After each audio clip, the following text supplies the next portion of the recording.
Cecil?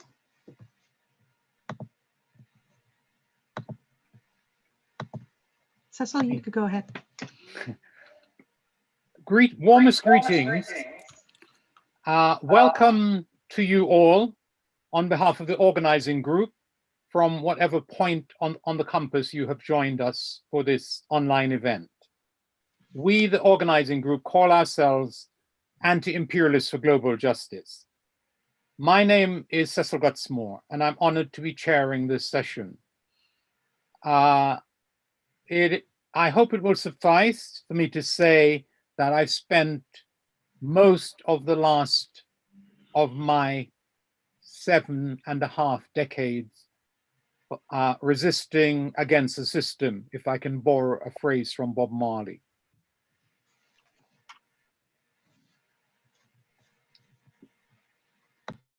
Our group's key inspiration is the revolutionary praxis of historian and political economist Walter Rodney, who was enough of a threat to the worldwide system of oppression and exploitation for that system to kill him on the 13th of June, 1980.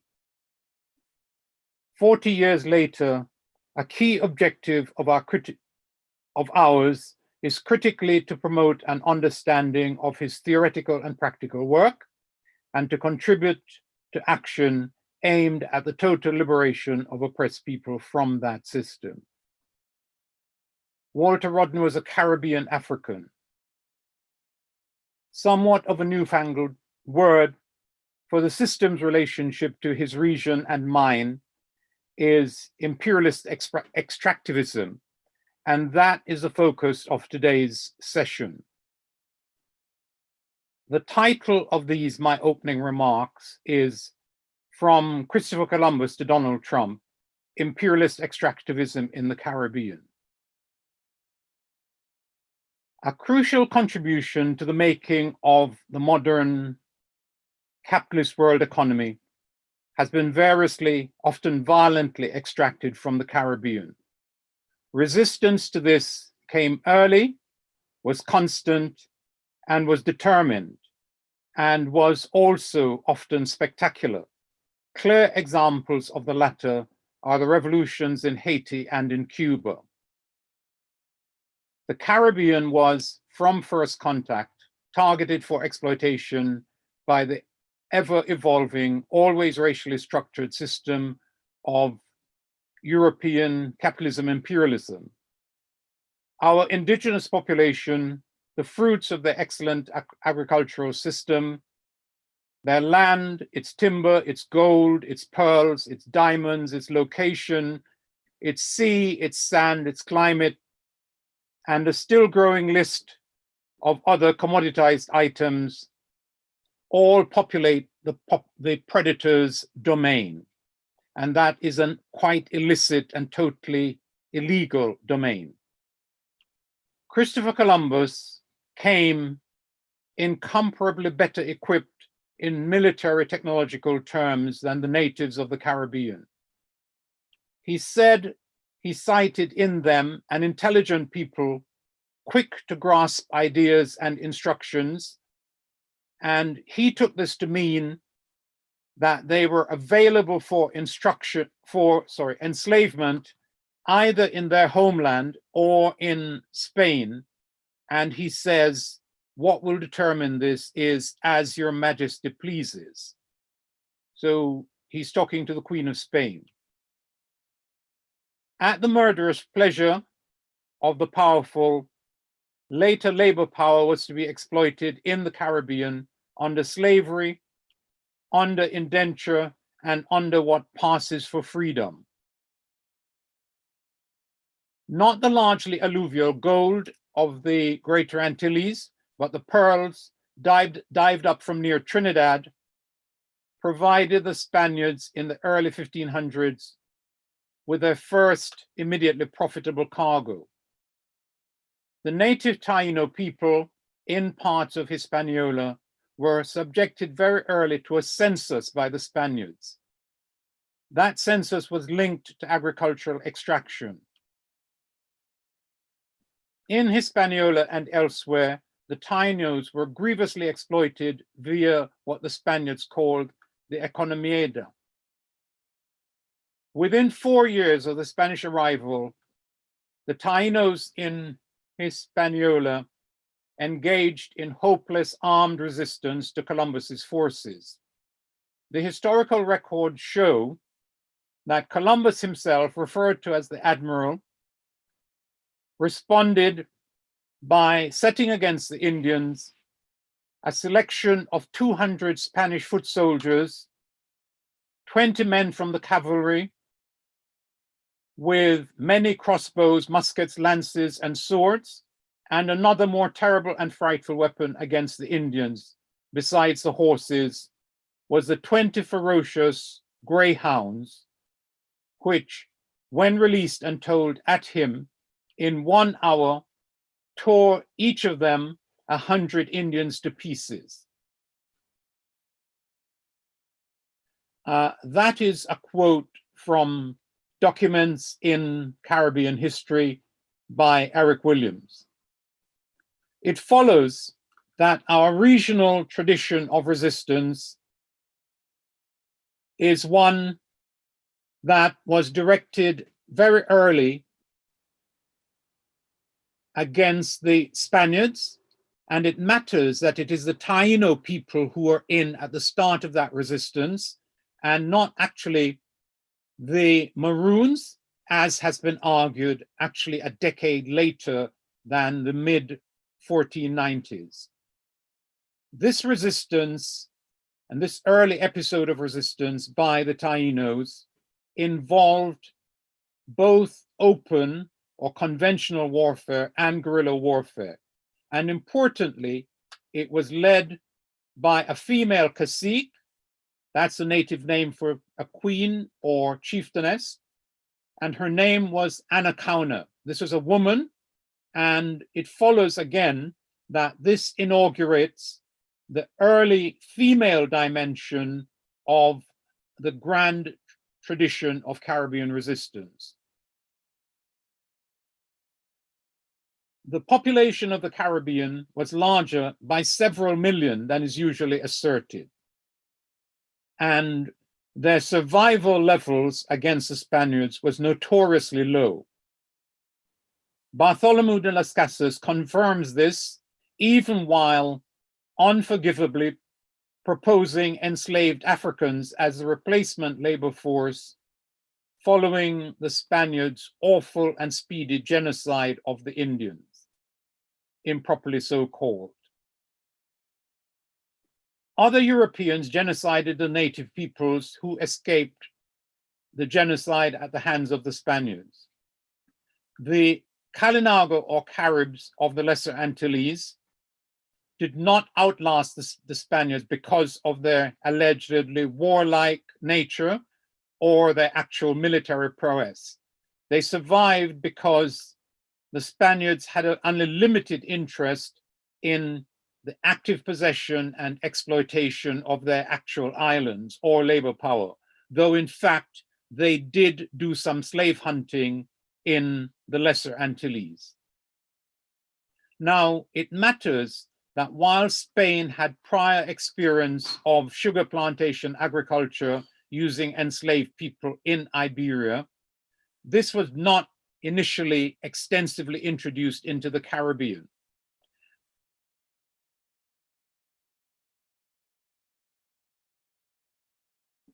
That means that the Caribbean was something of an economic backwater in the earliest period of the Spanish arrival into the region. And it became more of a backwater when the Spaniards began to give priority to the exploitation of the more spectacular gold and silver that were found in the mainland territories, including and especially Mexico and Peru. It was in this context that the Caribbean region acquired the first of its changing modes of strategic importance. It comes to be called the funnel of gold. It was a site of Spanish naval vulnerability because precious metals extracted by Spain from mainland America had no viable alternative route back to Spain other than through the Caribbean Sea. And this meant that other European powers, so-called, from Northern Europe and Northwestern Europe, ruthlessly battened on the Spanish Empire in the Caribbean and is said to have bled Spain white, attacking Spanish galleons as they came out through the Caribbean. In that context, piracy, both semi-official and official, was the order of the day. Now, by the mid-17th century, the Portuguese Brazilians introduced sugar-producing, slave-based expertise into the Caribbean. They did so through the Dutch Guyanese territories, the Guyanas, and it spread up into the Caribbean.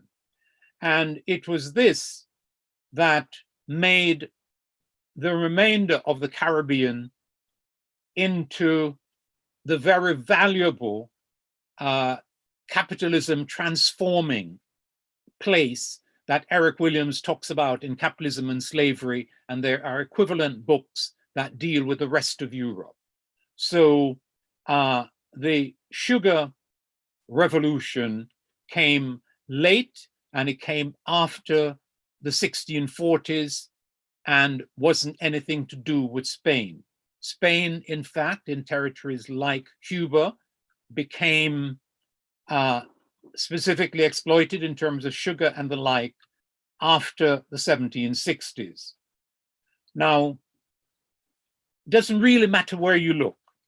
So that if, for example, you look at Haiti, what you see there, one of the things certainly, is hills that have been terribly and are terribly denuded. And that speaks to the extraction of mahogany and other very precious hardwoods that were taken out and are still being taken out of there. Now, little of fundamental structural importance changed in the Caribbean as it continued to be targeted into the 20th and 21st century. Of course, new commodities or products, their agricultural, their mineral, their human labor power, their sexualized bodies have been unearthed and recognized in the region in the 20th and 21st century, US imperialism prowling and growling and pouncing. It wielded its big stick and its Monroe Doctrine with its brutal economic interest masquerading as freedom-loving anti-communist liberalism. Agribusiness, petrochemicals, bauxite, tourism, gambling, and sexually marketed, largely female bodies have become the major object of economic exploitation in the region. And it doesn't matter whether they're colonies or semi-colonies or neo-colonies. And of course, you have Puerto Rico, which has a very strange status because its real status in international law was deprived from it by the US imperialism. And that happened in the moment when the US, believing and stating itself to be manifestly destined, and also managing to present itself as officially anti-colonial, was busy stripping the low-hanging fruits, is what it called them, from the decrepit Spanish Empire and indeed from other empires. And it took Cuba, it took Puerto Rico, and it took the Philippines in that moment. And we mustn't forget that later on, between 1915 and 1934, the Americans invaded and occupied Haiti. And the thing that they did right at the start of that invasion and occupation was to transfer all of the gold that was in Haiti's treasury and place it, never to be returned, into Citibank in New York. It's worth just us remembering that where the sexualized female Caribbean body is concerned, that is something that we really do have to look at. And there's good evidence, relevant evidence from Cuba. it was an American holiday island, and they expected not only sexual services from the 270 brothels and 700 hotels with rent by hour rooms, and the 700 bars which existed in Havana in 1958. Excuse me, Cecil. 1 minute left. Soon done, I think, yeah. So this holiday island then was organized in part to sell sexual services to Americans. But that's not the only thing that was happening in Cuba. And Fidel Castro tells us in the clear and excellent terms of his that the Cuban Revolution found when it came to power that public utilities, electricity, telephones, and so on, were all owned by US imperialism. He says that the balance of payments between 1950 and 1960 was favorable to the United States to the extent of $1 billion. And he says that's not taking account of the hundreds of millions of dollars that were extracted from the Cuban treasury by corrupt officials of the tyranny and later deposited in American and European banks. And then he says $1 billion in 10 years. This poor, underdeveloped Caribbean country with 600,000 unemployed was contributing greatly to the economic development of the most industrialized country in the world. 21st century capitalism, imperialism continues its path of extraction. And it's possible to talk about this in terms of a kind of continuum of extractivism. You have places like Venezuela before the Bolivarian Revolution, where it was just extraction, super profits. You have places like Trinidad that are a little bit mature, but same kind of thing. And you have places like Jamaica, which are close to exhaustion, different materials being extracted in and from these places. You have a state of affairs in which when the Europeans first come to extract, what they're doing is taking stuff that starts off being fully owned by us. And then there tends to be a propaganda which says that their arrival is bringing us benefits. There then follows an extraction process which effectively steals our resources and transfers it to their ownership, and frequently leaves us ending up in debt to them, as is going to be the case in the Guyanese situation, which is now building up.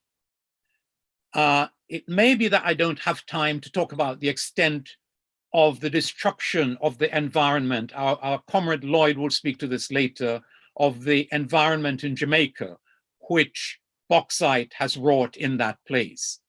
But in the Guyanese case, what we have is a very false scenario in which international capital is going to enrich poor Guyanese, when in fact what they're doing is polluting, and our sister Amanda will tell the whole of the story.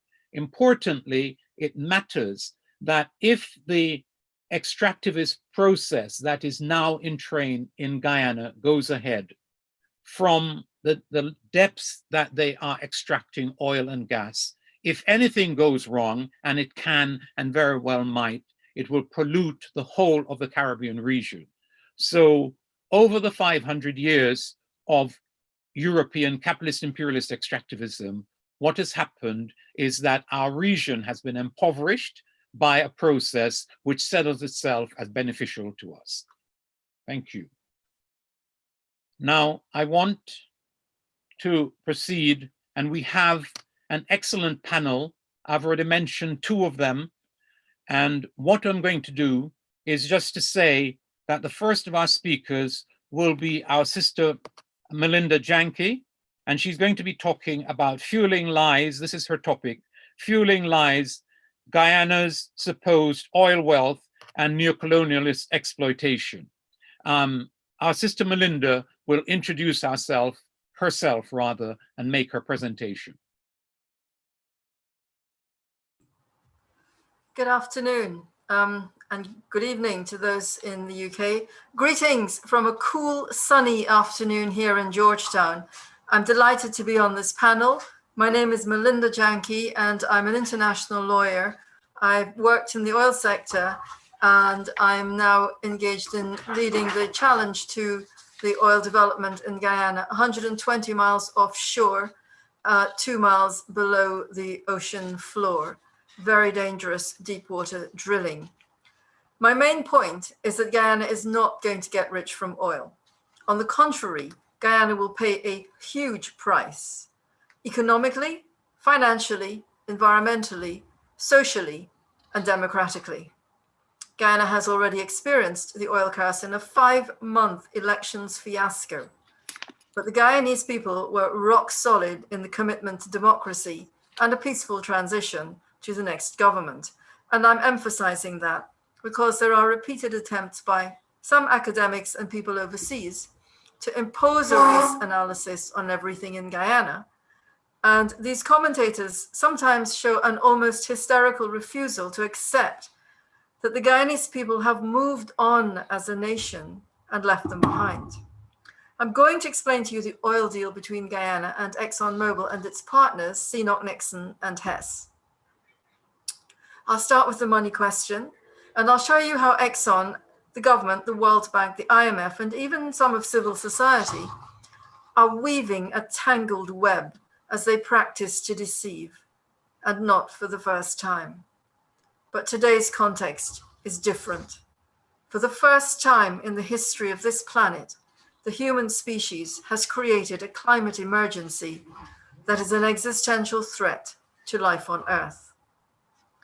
Walter Rodney's view was that poverty and underdevelopment are caused by the drainage of wealth in the direction of the developed capitalist nations, and that political independence in any given colony does not halt the process of exploitation, which is essentially economic.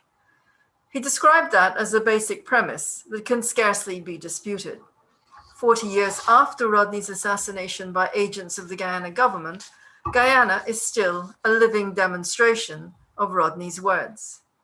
This has always been a place from which wealth is extracted: gold, bauxite, timber, and now oil. The exploitation is done by foreign companies. They get the country's raw materials at an undervalue, and they do it with the help of people in country.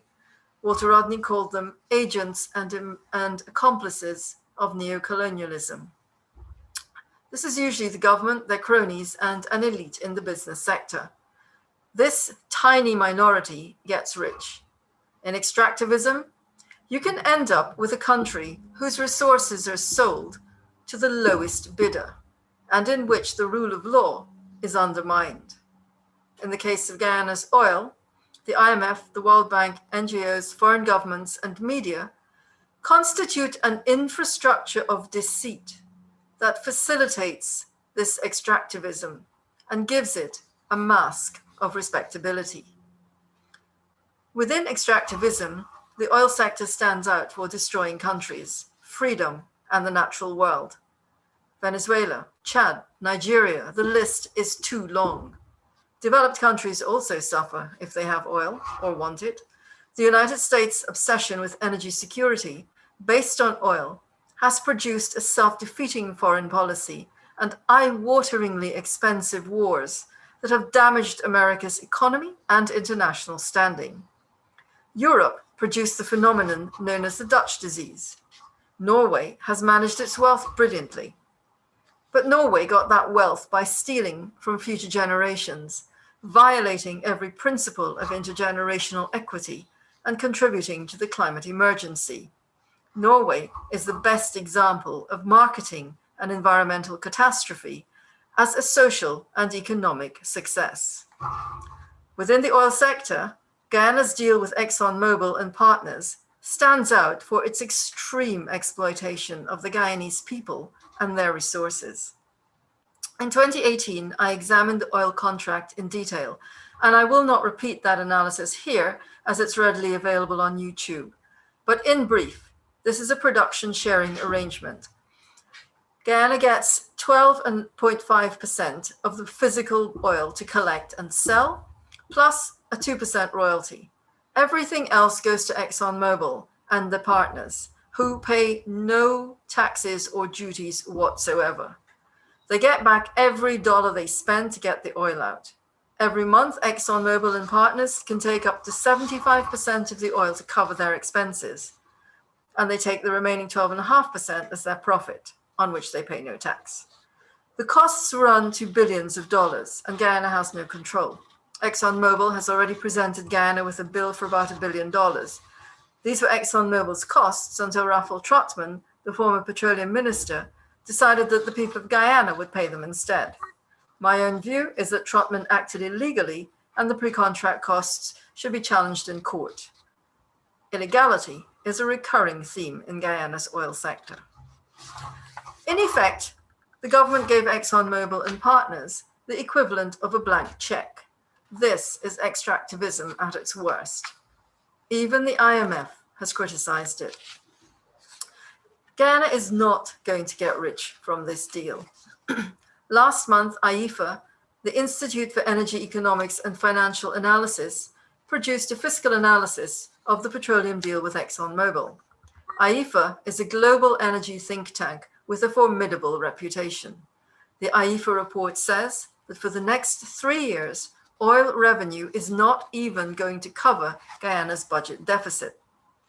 So the government of Guyana is telling the Guyanese people oil will make them rich, when in reality, the Guyanese people will get not revenue, but debt, as the government borrows to cover its spending. IEFA's report warns that after 5 years, Guyana will owe ExxonMobil and partners a minimum of $20 billion US. That's money that has to be paid out of the production in the upcoming years. In the meantime, ExxonMobil is racking up more costs in its petroleum operations, and it's a never-ending cycle of debt. Because at the end of the oil project, the decommissioning or abandonment costs can run into millions of US dollars, possibly billions, and Guyana could end up paying. All of this assumes that there is no tanker accident, no oil spill, no well blowout. Exxon's own maps show that if there is a well blowout, the oil could reach as far as Jamaica. Wiping out the blue economies of the Caribbean would leave Guyana with an unimaginable bill for compensation, as well as devastating the environment. No sensible oil analyst ever projects more than 5 years, and IEFA does not, but they do warn Guyana that beyond 5 years, the outlook for the oil sector is negative. It's not going to get better. The deal is not going to make Guyana rich. Some people cannot accept that. They get angry when confronted with the facts of a declining fossil fuel sector. Steve Biko, the South African freedom fighter, murdered by the forces of apartheid, once said that the most powerful weapon in the hands of the oppressor is the mind of the oppressed. We see a form of that oppression when people cling desperately to the false promises of oil wealth and expose Guyana to financial, economic, and environmental disaster rather than face reality. The infrastructure of deceit is part of the weapon to control people's minds and facilitate the exploitation of Guyana. I've discussed the colonial origins of the Bretton Woods institutions elsewhere, and I won't repeat that, but I will give some examples of the infrastructure of deceit that is necessary to prop up extractivism in Guyana. In 2017, an IMF working paper warned that oil prices would fall, that renewable energy would take over, and that the most crucial policy item for oil exporting countries was to diversify away from oil. IMF urged governments to speed up that transition because of climate change. Yet 2 years later, the IMF publicly announced that Guyana's GDP would grow by 86% in a shrinking fossil fuel market. The World Bank announced that it would stop funding oil, that it lent Guyana money to improve governance to get ready for oil. The loan is illegal under national law. So much for improving governance. Guyana's legal regime does not allow flaring of natural gas, but ExxonMobil has flared billions of cubic feet of natural gas. The Environmental Protection Agency and the government are doing nothing to stop it. Guyana, a carbon sink, is now the 5th biggest polluter from flaring on the entire planet. And Guyana has not even been producing oil for 1 year. The World Bank is pushing Guyana to adopt the World Bank's flaring initiative that allows flaring until 2030, misleadingly called the Zero Flaring Initiative. The bank wants Guyana to change the law to allow Exxon to flare until 2030. But the bank accepts that climate change is an existential threat. What planet does the World Bank think that Guyana is on? In 2018, opposition leader Jagdeo reached a similar conclusion to IEFA, and he said that between 2020 and 2025, Guyana would not get revenues to make a significant impact on people's lives. He estimated about $300 million per year. Then in 2020, Vice President Jagdeo said that the government will build a pipeline to take gas to shore for energy. The cost is estimated to be about $400 million. That's 100 million more than the entire oil revenue expected for 1 year.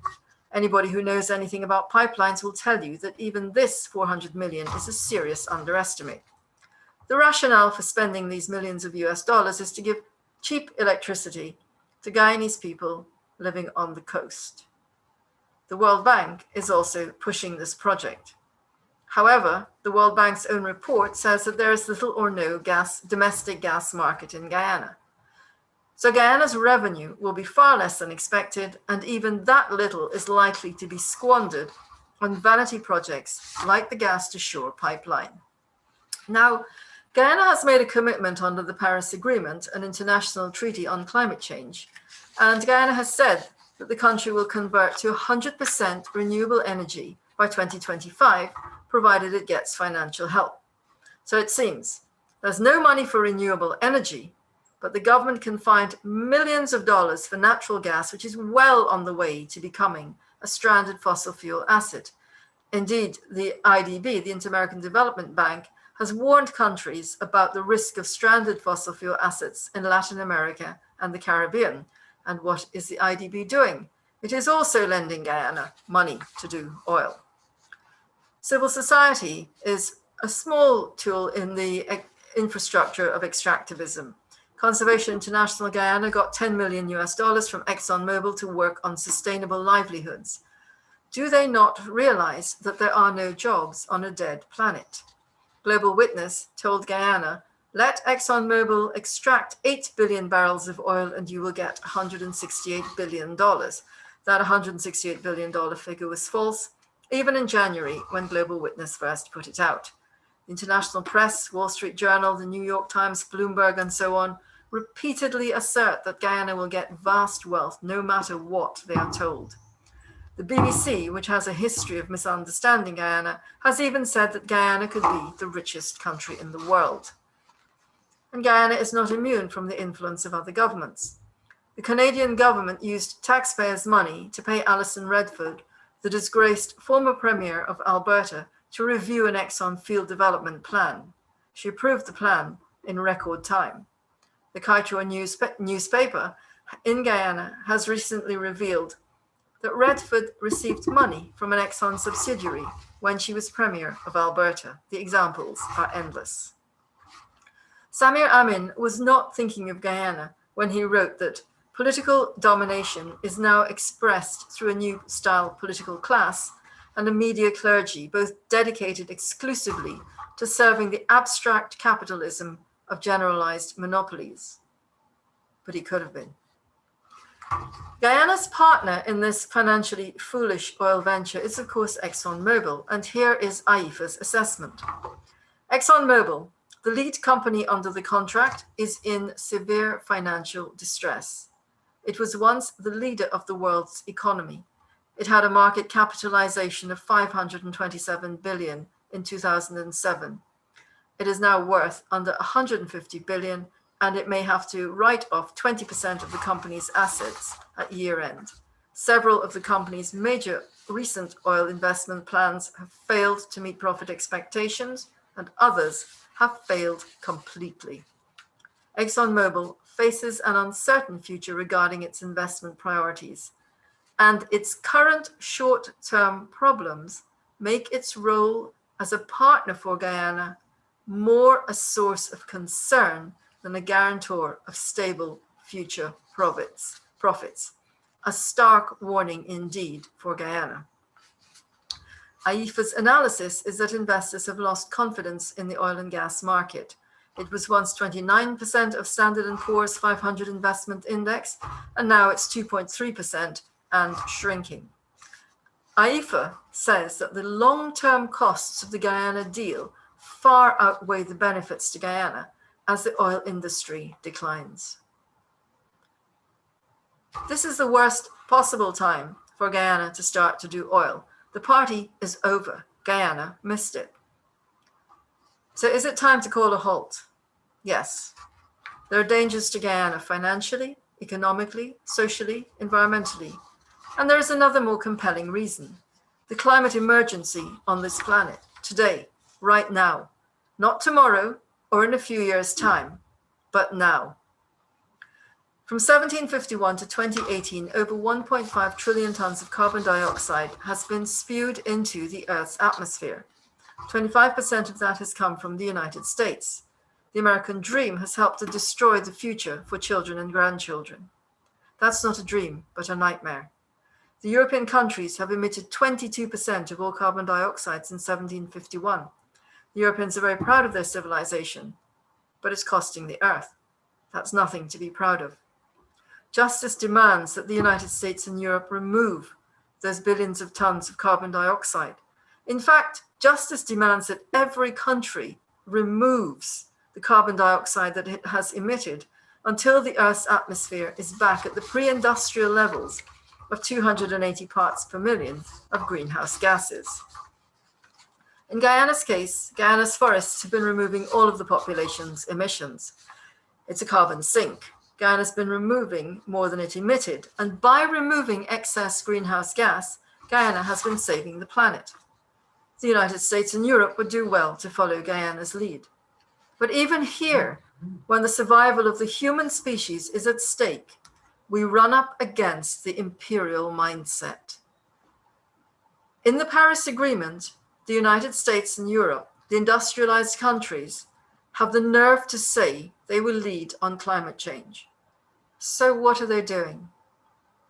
Since the beginning of the COVID-19 pandemic, the sanctimonious hypocrites that constitute the governments of the G20 countries have committed more than $200 billion to fossil fuels. 200 billion. The G20 are leading the world straight into climate catastrophe. Whether one is a Marxist or a capitalist or any other kind of ist, global warming is going to harm us all. Too often in discussion, you hear the response, oh, but you're a Marxist, oh, but you're an environmentalist. This is an intellectually vacuous response, and it's dodging reality. I want to close with what I think is a powerful reflection from Walter Rodney about debating. He said one must understand that the purpose of debate is not to alienate and intimidate, it's to get out there and let people understand the power of one's ideas and its relationship to their own lives. That is what we have to do. Let us not allow a small deranged elite to burn up the only home that the human species has ever had. Thank you.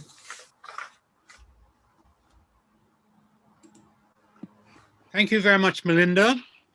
There will be a time for questions, but we now go to our comrade Lloyd from Jamaica, who is going to be speaking about, and I should give him his full name, Lloyd de Aguilar, and he's going to be speaking on bauxite extractivism, or rather bauxite extraction and economic underdevelopment in Jamaica. Lloyd will introduce himself and then present. Thank you very much, Cecil.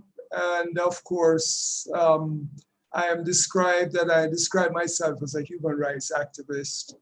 I could say more, but I will leave it at that.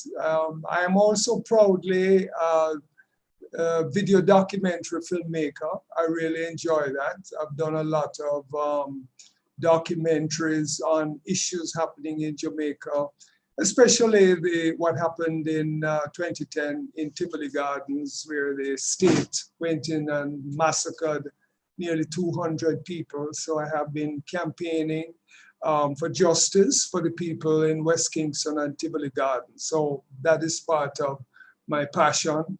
And also that I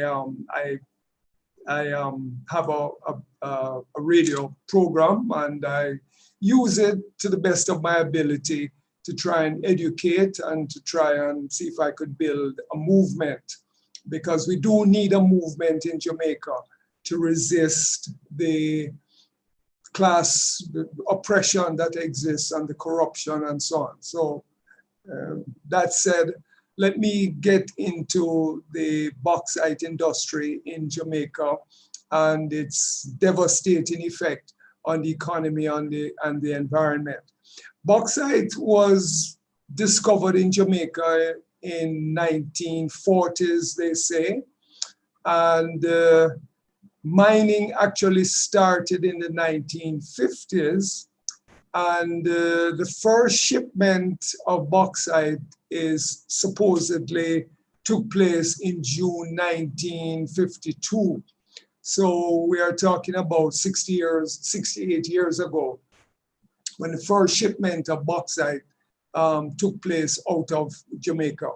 Of course, I can give you some more details about who the companies were and so on, except to say that the United States government encouraged the companies that came into Jamaica to mine the bauxite, because the US was in a war situation, had just come out of a war, and they were having a kind of war situation in Korea, and they needed the bauxite for their arms industry, and so bauxite would have been important to the United States. And so they encouraged companies and gave them whatever tax concessions they could have given them to come and do it. But you know, the discovery and mining of oil in oil-producing countries, let me just say, didn't lift these countries out of poverty, and undevelopment remains the same in the oil-producing countries. And nearly 70 years after the first shipment of bauxite out of Jamaica, Jamaica still remains a poor, underdeveloped country, even though sometimes I've heard it said that it is the richest poor country, whatever that means. It's probably in terms of natural resources.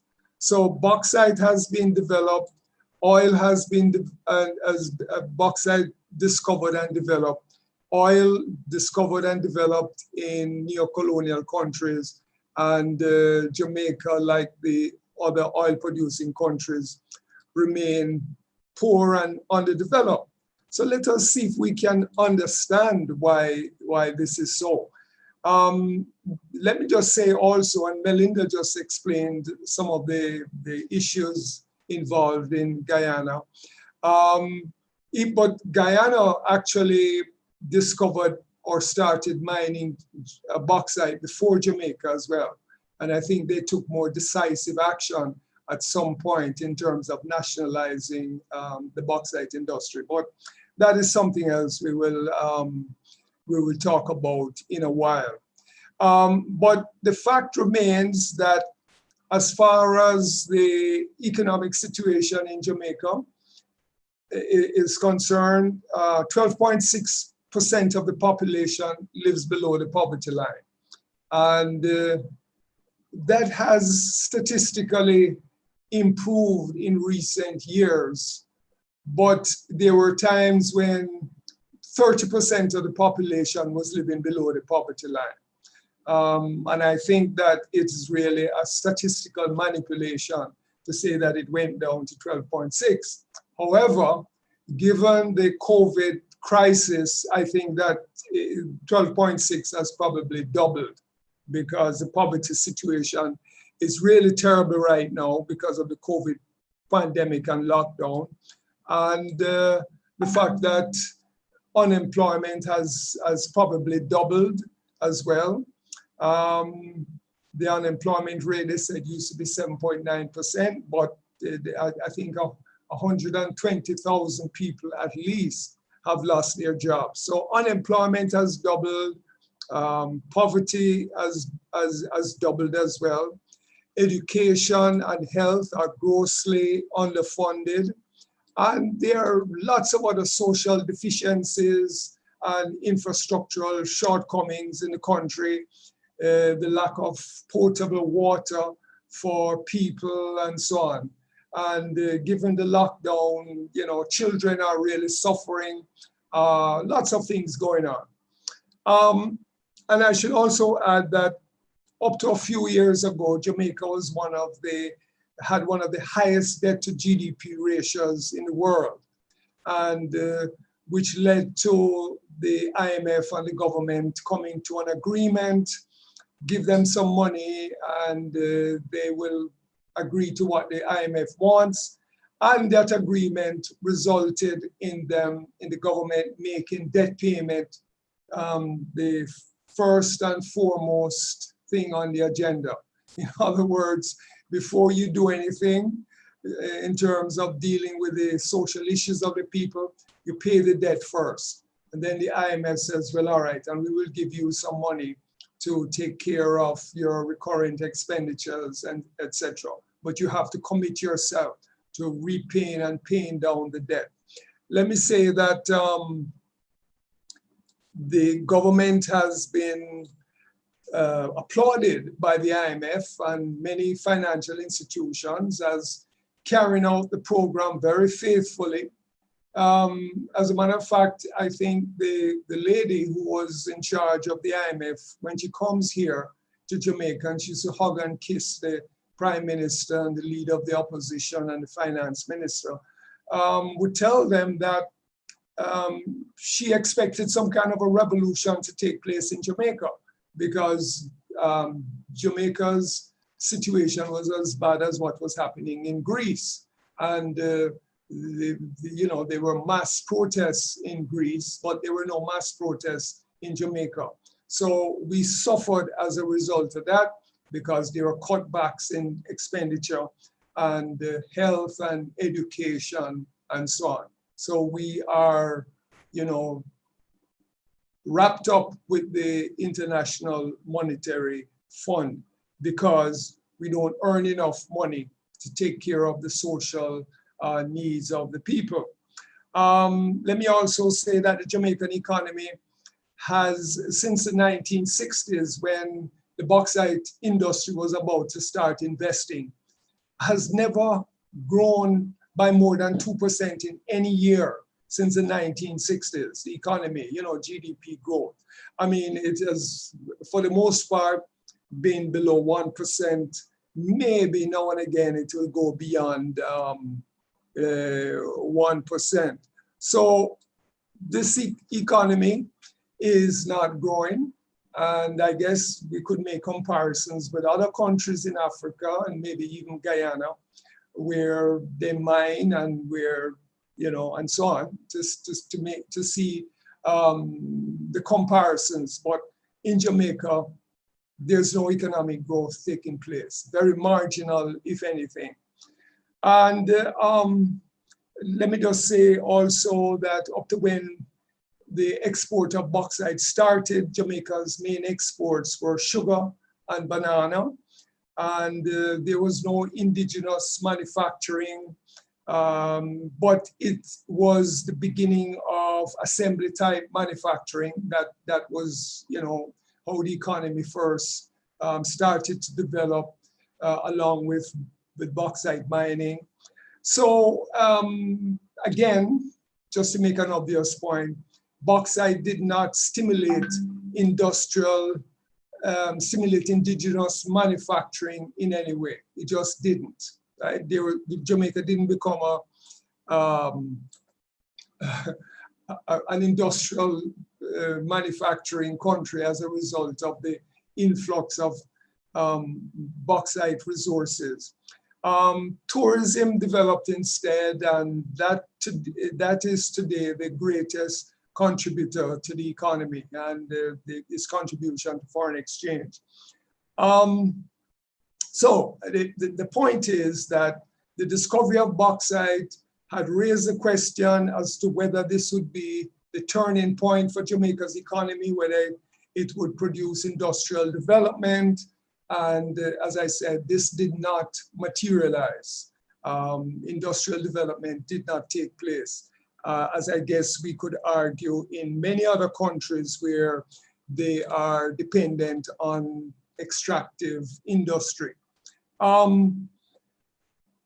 So what should also be said is that in terms of the discovery of bauxite and the structure of the bauxite companies, that they came to Jamaica, they mined bauxite, the land, in Jamaica we call it the red earth or red land or something like that. And so they would mine the bauxite, mine the earth, call it bauxite, and ship it out of the country. Or they would do a further processing of it and call it alumina. So we are exporting bauxite, which is the first elementary stage of the mining operation, which is called bauxite, and the other one is called alumina. And then both are sent to the United States, where they are further processed into aluminum. And that also, of course, stimulates the US economy and stimulates the arms industry. And of course, aluminum is used in the aircraft industry, if that's the right word. And as I said before, the US made a decision to stockpile aluminum for whatever reason, to make sure that if they go to war again, they have aluminum to fuel their thing. And they encourage some of the companies like Reynolds Mines and Kaiser and so on to do it.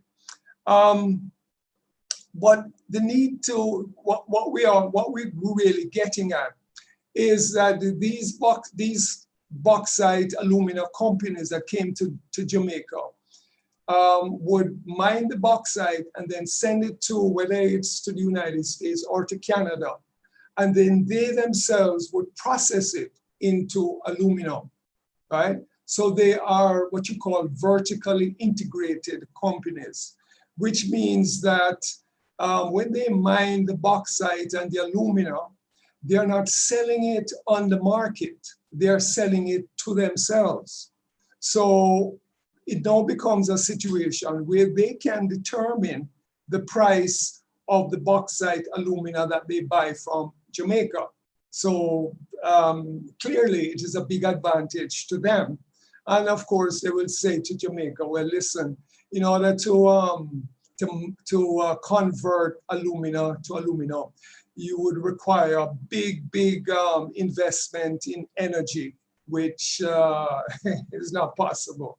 So they would export it to the United States and convert it. Well, that is clearly an advantage to them, and the Jamaicans realized that Jamaica was at a disadvantage because of the vertical integration. And it was clear that what we were getting from the revenue from the tax royalty, they call it, was pittance, wasn't doing anything to development.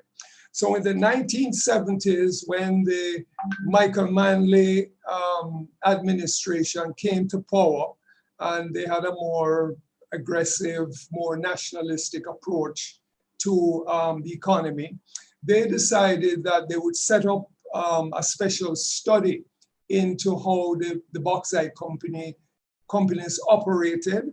And they got some of the best minds that you could find at the time, excluding Norman Gervon.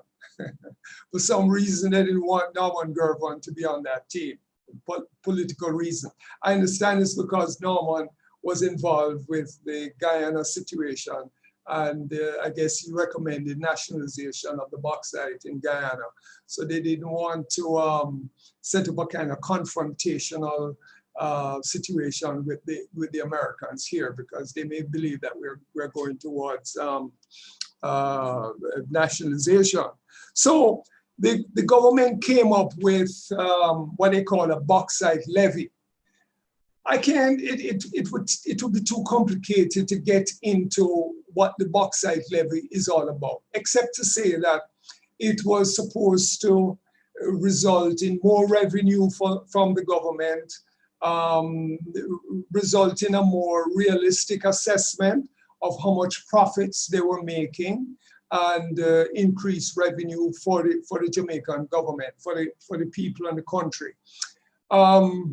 And so they would probably say, well, all right, a minimum extraction of so many tons of bauxite, and then we will apply a market rate of so many dollars per ton, et cetera, et cetera.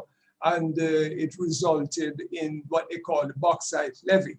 Well, a couple of things to say about the bauxite levy. One is that the funds that came from the bauxite levy didn't go directly into the budget. It went into what they call a capital development fund. So a special arrangement was made that all money coming from the bauxite companies would be part of the capital development fund. So it's easy now to see and to assess, if one wanted to do that, to see what it is that the capital or the earnings from the bauxite companies did for Jamaica. And all I can tell you is that the most that it did was to take care of recurrent expenditures by the government. It didn't result in any great development or anything like that. Didn't result in that at all. And you know, as a matter of fact, if I'm not mistaken, the bauxite levy is now suspended because they're trying to seduce a Chinese company coming into Jamaica and developing the industry. And so they said, well, all right, this is a trade-off. We will suspend the bauxite levy for a while, and you come and you invest, etc. So therefore, we the people lose from something like this. I see my time is running out, but let me just speed it up a little bit in terms of the presentation that I want to make. Two other issues. One is that when the bauxite companies came here, by one means or another, they took over thousands of acres of land from the people, whether they bought it cheap or whether the government gave it to them or whatever it is. People were dispossessed from the land. The people having been dispossessed, the promise was that, okay, after their mine for 20 years, they're going to restore the land to what it was before in terms of, you know, its fertility and things like that. That never happened, and it's impossible to happen. Deforestation took place as well. So the people have suffered.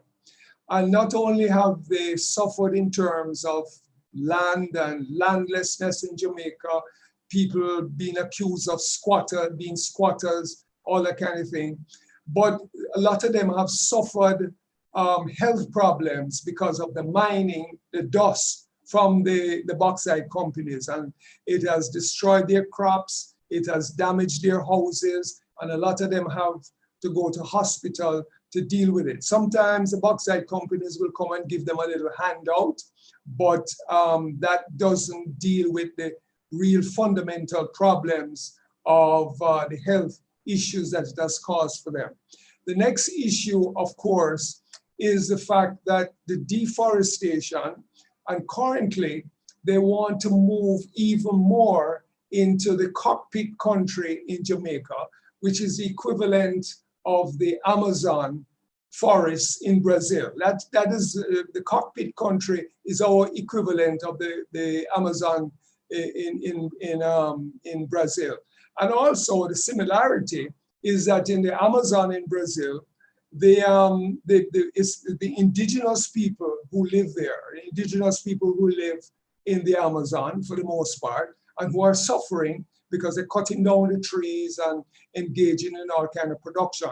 Well, the Maroons are the ones who live for the most part in the cockpit country. And the Maroons, as some of you might know, are the people who stood up to the British when the British came here and, they drove out the Spanish and, and tried to, and decided to take the country away. Some of the African slaves resisted, they ran away, they went to the hills, they went to the mountains, and they fought the British for over 100 years. And the British couldn't defeat them. And so they had an agreement with them where they would say, well, all right, these lands are yours, you run it, you govern it. Just don't come and mess with our plantations, don't come and steal slaves anymore, don't come and steal our property, etc. So there was an agreement. Well, the descendants of the Maroons are maintaining that this land is ours and we are not going to allow you to come in here and mine it anymore and destroy the ecology, destroy the environment, etc. And they have been having protests and people been standing up with them. And that is a very good thing that has been happening in Jamaica. People are supporting the Maroons, and the Maroons are cognizant of their history and their need to protect the environment and protect where they live, and they understand their history and where they are coming from. So I think that they have lessons to teach the rest of us, and so we must take a lesson from them. And what we need is development. We need development which protects the environment and which also eliminates the gap between the rich and the poor. We don't want development where it makes a handful of people rich, or we're playing into the hands of the United States because it needs resources so that it can go to war and protect itself and engage in its own industrial development, because that is the way in which it works. So if we look at it from that perspective, as we say, la luta continua, and the struggle continues, and as they say, united we stand, divided we fall. And we're going to use this to motivate us and to stand up for justice. Jamaica is also one of the most corrupt countries in the world, and our political ruling class need to be challenged. The human rights situation is horrible, terrible. And so all of these things combined, extractivism, human rights, the environment, corruption, we're going to put them together and we're going to fight against imperialism. Thank you. Okay, thank you, Lloyd. We now need to go on to our next panelist, who is Ryan Cecil Jobson, and he's going to be speaking to us about unconventional sovereignties, extractivism, and the limits of resource nationalism in the Caribbean. And Ryan, in addition to presenting, will briefly tell us who he is. Of course. Thank you, Cecil. My name is Ryan Jobson. I'm an assistant professor of anthropology at the University of Chicago. And I just want to say, good afternoon from Chicago. Good evening to those of you who are tuning in from across the pond, as we say. And I'm going to try to keep my comments fairly brief here today, but I do want to thank Amanda for the invitation to participate in this conversation, as well as just the opportunity to think alongside many friends and comrades, even if only virtually for the time being. And I did also want to thank Lloyd in particular for his comments. It's a topic that's very close to me. My father's from St. Elizabeth, Jamaica. My grandfather worked for Reynolds Mines. My great uncle worked for Alcan as a chemical engineer. So I'm very familiar with both the conflict and in that part of Jamaica, as well as the long history of extractivism that I guess sparked a lot of my research interests that principally are focused on oil and gas politics and labor insurgency in Trinidad and Tobago. But I've also written several commentaries on the situation in Guyana since the discovery of offshore oil by ExxonMobil. So I'm going to try to bridge a number of those topics here today. As an anthropologist, my research is usually focused on the ethnographic nuances and social worlds of extraction in the Caribbean. But I actually want to begin today with what we might call a bird's eye view, so to speak, of the new extractivisms in the Americas through what I'm calling a brief biography of a single drill ship called the Deepwater Champion that's unfolded over the past 10 years. So the biography of the Deepwater Champion actually begins at the Hyundai Heavy Industries shipyard in Ulsan, South Korea. It's commissioned by the Texas-founded and Switzerland-based contractor Transocean in 2010 at a cost of $740 million US. And the sixth generation ultra deepwater drill ship was outfitted with 2 rig stations equipped to drill simultaneously to subterranean depths of 40,000 feet and in up to 12,000 feet of water. Prized for their mobility enabled by autonomous propulsion systems, drill ships like the Deepwater Champion travel expediently from one drill site to the next without the aid of an independent towing vessel, which is typical of traditional semi-submersible drilling rigs.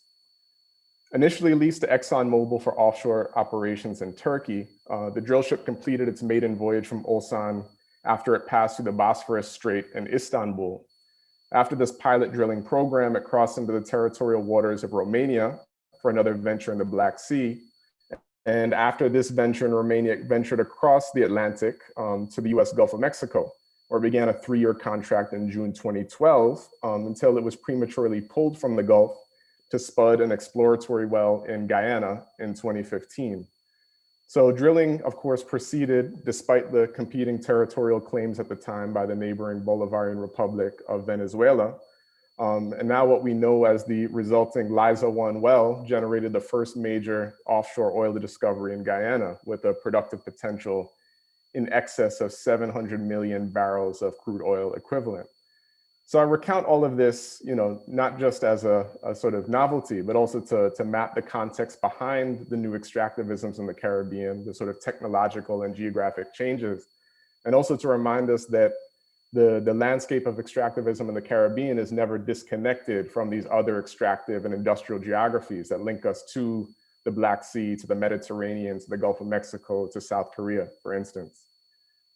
So emboldened by a global boom in deepwater oil and gas production, the Deepwater Champion garnered a reputation for its record of commercial success and efficiency. Named the Rig of the Year by Transocean's European and African unit, the drill ship appeared still in the opening acts of its productive career. The drilling bonanza fueled corporate enthusiasm in deepwater oil and gas futures. For ExxonMobil, the deepwater constituted a chief area of expansion in a broader portfolio of unconventional oil and gas production. Alongside the extractive innovations of North American shale and Canadian tar sands, the mantra of going deeper ensured that new reserves would be unlocked in perpetuity, or so it seemed. In 2014, ExxonMobil CEO Rex Tillerson projected that worldwide deepwater production would grow 150% by 2040. Spurred by advances in extractive technologies and techniques, unconventional oil and gas ushered in an era of fossil fuel abundance, less encumbered seemingly by the perils of peak oil. And in 2014, Tillerson heralded North America as the new center of oil and gas production in the 21st century, citing 3 frontier areas: Canadian tar sands, US tight oil and shale gas, and deepwater plays in the circum-Atlantic.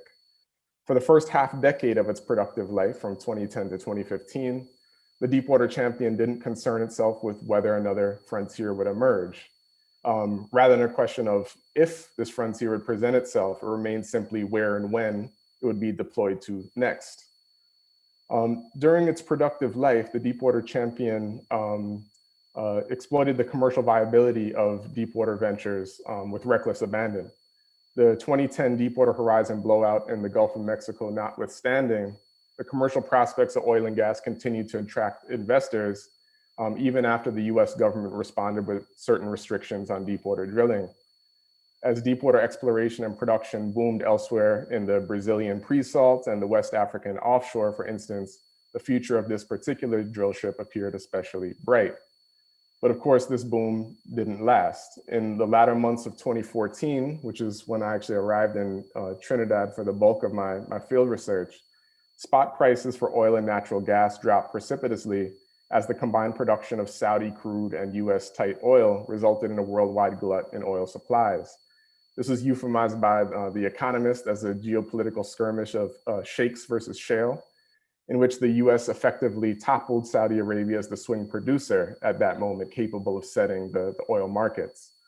The price of oil dropped below $27 a barrel in January 2016, which is its lowest level since May 2003, and a 75% drop from its previous peak of nearly $108 a barrel in June 2014. So for the Deepwater Champion, this market downturn inaugurated a moment of uncertainty. After the Guyana exploration venture in 2015, Transocean failed to secure a contract for its juggernaut drillship. Gambling instead on a long-term market recovery and a renaissance in deepwater investments, Transocean opted for a novel strategy of cold stacking, in which it powered down its drillships, emptied them of their crews, and indefinitely parked them offshore. This is distinct from a more common practice of warm stacking, as they call it in the industry, in which drill ships are kept running by a minimal staff in between contracts and drill sites. But cold stacking served as a cost-saving measure for Transocean to weather the adverse market tides. In the immediate term, the strategy succeeded by assuring its shareholders that the companies would successfully kill time and minimize losses ahead of an eventual and expected market recovery. Even as Transocean removed a growing number of drill ships from service, the company reported profits of $77 million US in the second quarter of 2016, which prompted an 8.5% spike in stock value. Although it reassured shareholders, cold stacking posed a number of risks to the long-term viability of Transocean's drillship fleet. So long as deepwater investments flourished, drill ships such as the Deepwater Champion had never been shut off. As one Transocean electrician had put it, these drill ships were not designed to sit idle. More to the point, to this day, it remains unclear what will happen if and when these cold stacked drill ships are returned to operation. To power them back up requires a massive team of engineers to reprogram thousands of drilling presets, and this has never been previously attempted. There was never any occasion to do this before.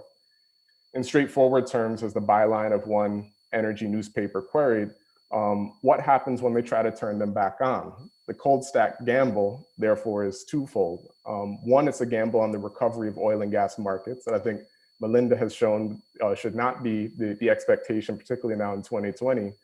And secondly, it's a gamble on whether the capital that's frozen in these cold stack drill ships can be successfully brought on stream. So the final chapter in the saga of the Deepwater Champion occurred in 2016, when it made its final journey to join Transocean's fleet of mothballed drill ships in the Gulf of Paria off the west coast of Trinidad. So a Bloomberg news brief described the scene as follows, and I quote, "In a far corner of the Caribbean Sea, one of those idyllic spots touched most days by little more than fishermen chasing blue marlin, billions of dollars of the world's finest oil equipment bobs quietly in the water. Commoditizing its comparatively calm waters, outside of the hurricane belt as an offshore storage unit, the government of Trinidad and Tobago provided Transocean with offshore parking, in effect, at the minimal cost of $8,000 US per ship per day." So I rehearsed this fairly exhaustive narrative for several reasons. First, I want to sit with the phenomenon of cold stacking as an instructive metaphor for the current landscape of global oil and gas operations, and as well the political imaginary associated with the petrostate, which seems to be taking hold in Guyana as it has in Trinidad for many, many decades. As we're all quite familiar, oil and gas markets find themselves in the midst of a protracted bear market, spurred in the first instance by the shale boom in 2014 and exacerbated recently by the COVID-19 pandemic that drastically reduced demand for fossil fuels and briefly turned spot prices for North American crude oil negative in April 2020. That essentially you had companies that were paying people to take oil off their hands because there was such a lack of available storage.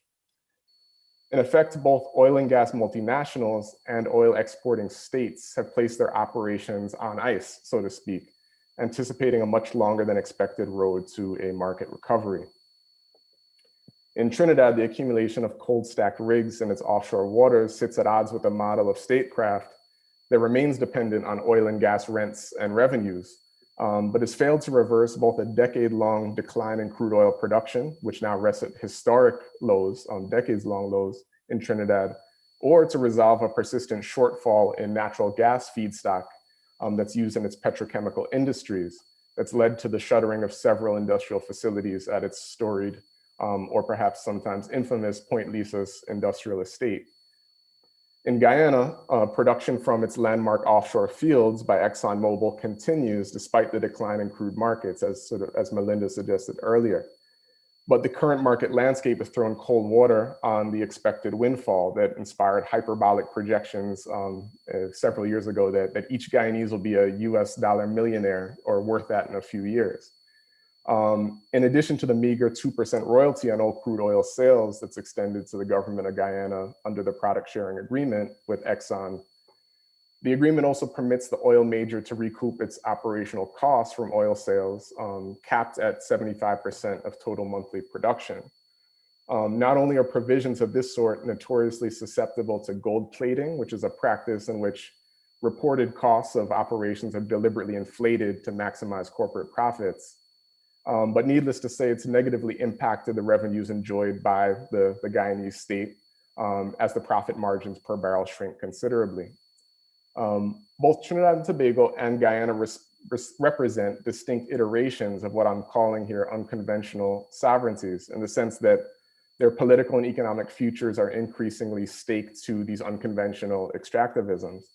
But I'm also posing this phrase in a much more cheeky fashion to ask, to what extent such unconventional sovereignties can be deemed sovereignty at all when the lives of ordinary citizens and working people remain beholden to the whims of enterprising statesmen and the fluctuations of global commodity markets. So rather than a departure from prior experiments in Caribbean resource nationalism and post-colonial sovereignty, like the example of bauxite in Jamaica and Guyana or oil and gas in Trinidad, this moment of cold stacking reveals the extent to which oil cannot be regarded as a sort of source of a magical windfall to finance either clientelist patronage politics or limited state-directed social welfare programs.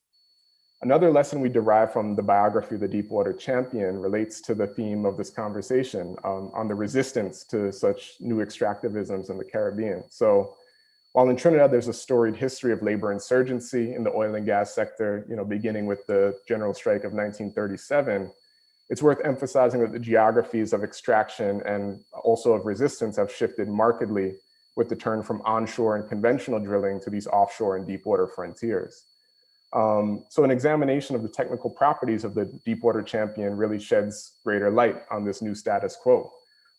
These drill ships are differentiated from other offshore drilling units by their easy mobility and ability to function independent of external transport vessels. So the ease at which these extractive infrastructures traverse across sovereign territories that the kind of biography reveals poses new possibilities for the exploitation of fossil fuels, by privileging expediency and mobility over the stability of infrastructure and the mitigation of risk. Effectively, multinationals like ExxonMobil exploit the sovereign borders, like the contested maritime border between Venezuela and Guyana, for instance, as little more than special economic zones that they use to negotiate favorable terms and circumvent less favorable commercial and tax regimes. So in other words, what I'm proposing here is that resistance to the new extractivism will necessarily have to contend with the new technological and market landscape of oil and gas in the Caribbean. 2020 is not 1975 or 1937. Rather than prescribing the shape or character of what this resistance might take, I actually want to pose this more as an open question that perhaps we can delve into in Q&A. What I will underscore, though, is that resistance must necessarily move beyond instrumental claims to a greater piece of the action, to invoke the great Calypsonian Black Stalin, through a renegotiation of product sharing contracts that afford regional states a greater share of profits. As my fellow panelist Matthew Quest and I observed in a recent commentary on US Secretary of State Mike Pompeo's diplomatic visit to Suriname and Guyana in September, the limited horizon of demands for more expedient fiscal terms, for sort of a greater share of the profits to be accumulated by the state, takes for granted the progressive nature of post-colonial governments in the region. To put it differently, the demand can't simply be for the state to assume its greater share of the extractive largesse, or to enact a more just, seemingly, balance of payments between multinational corporations and elite post-colonial statesmen. On Pompeo's visit to Guyana, Matthew and I asked, and I quote, what's being subverted in the region? National sovereignty or workers' self-emancipation? Similarly, as we chart this new horizon of resistance, we have to ask ourselves whether the ends of this resistance are focused on the restoration of these unconventional sovereignties under the banner of rentier state capital, or whether they actually point us toward a genuine practice of economic democracy and worker self-management, guided by principles of direct democracy and social ecology, or what Matthew has called a Caribbean Federation from below. So I might actually conclude here, because I know Matthew is going to pick up a number of these threads in his comments after the first round of Q&A. So I'll simply end by sort of insisting on the necessity of building a resistance that's guided by multiracial and multilingual regional solidarity, rather than sort of insular national chauvinism or extractive resource nationalism. So to speak of what I'm calling unconventional sovereignties, as I have here, is to consider the limits of the nation state project in the region that permits multinational capital to exploit sovereign countries as special economic zones, and really at the expense of the masses of Caribbean working people. As Lloyd said, we need a movement in Jamaica. The same can be said for the rest of the region. But I'll add that in my estimation, this is doomed to fail if the movements are placed in service of individual or atomized sovereignties and nation state projects.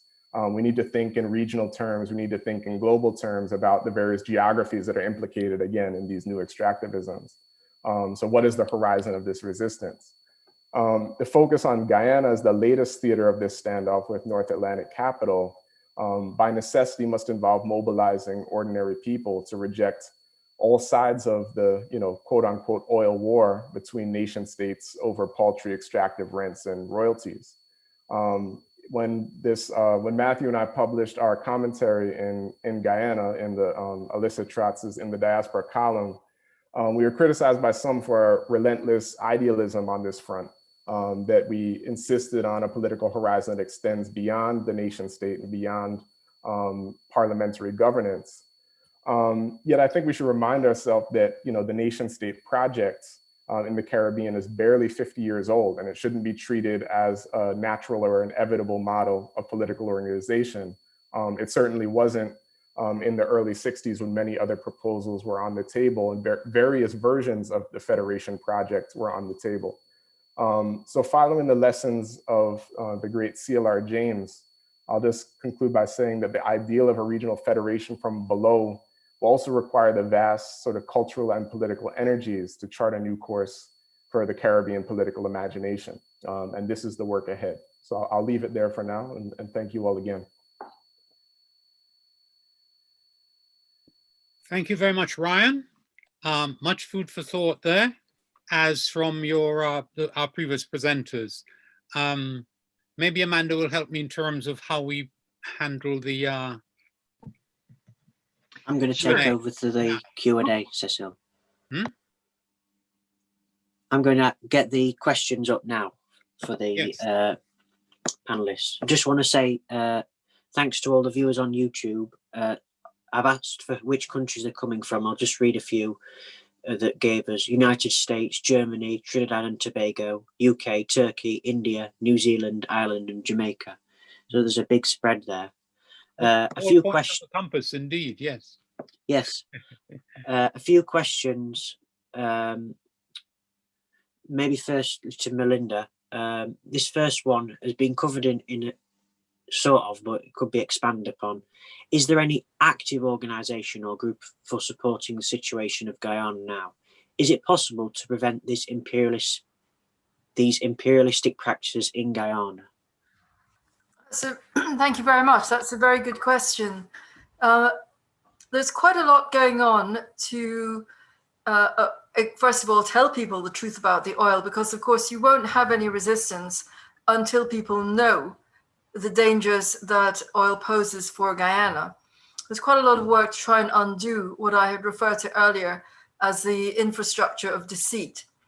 Then in addition to that, there is litigation going on. So we recently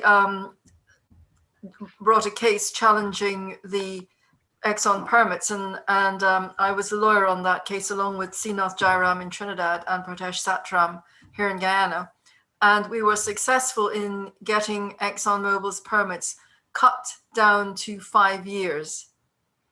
And the approach taken there, which is the Fair Deal for Guyana campaign, is to make the oil companies and the government obey the laws of Guyana. So it's very much a movement of people that says, look, you've got to obey the laws in country, because that's one of the first things that goes.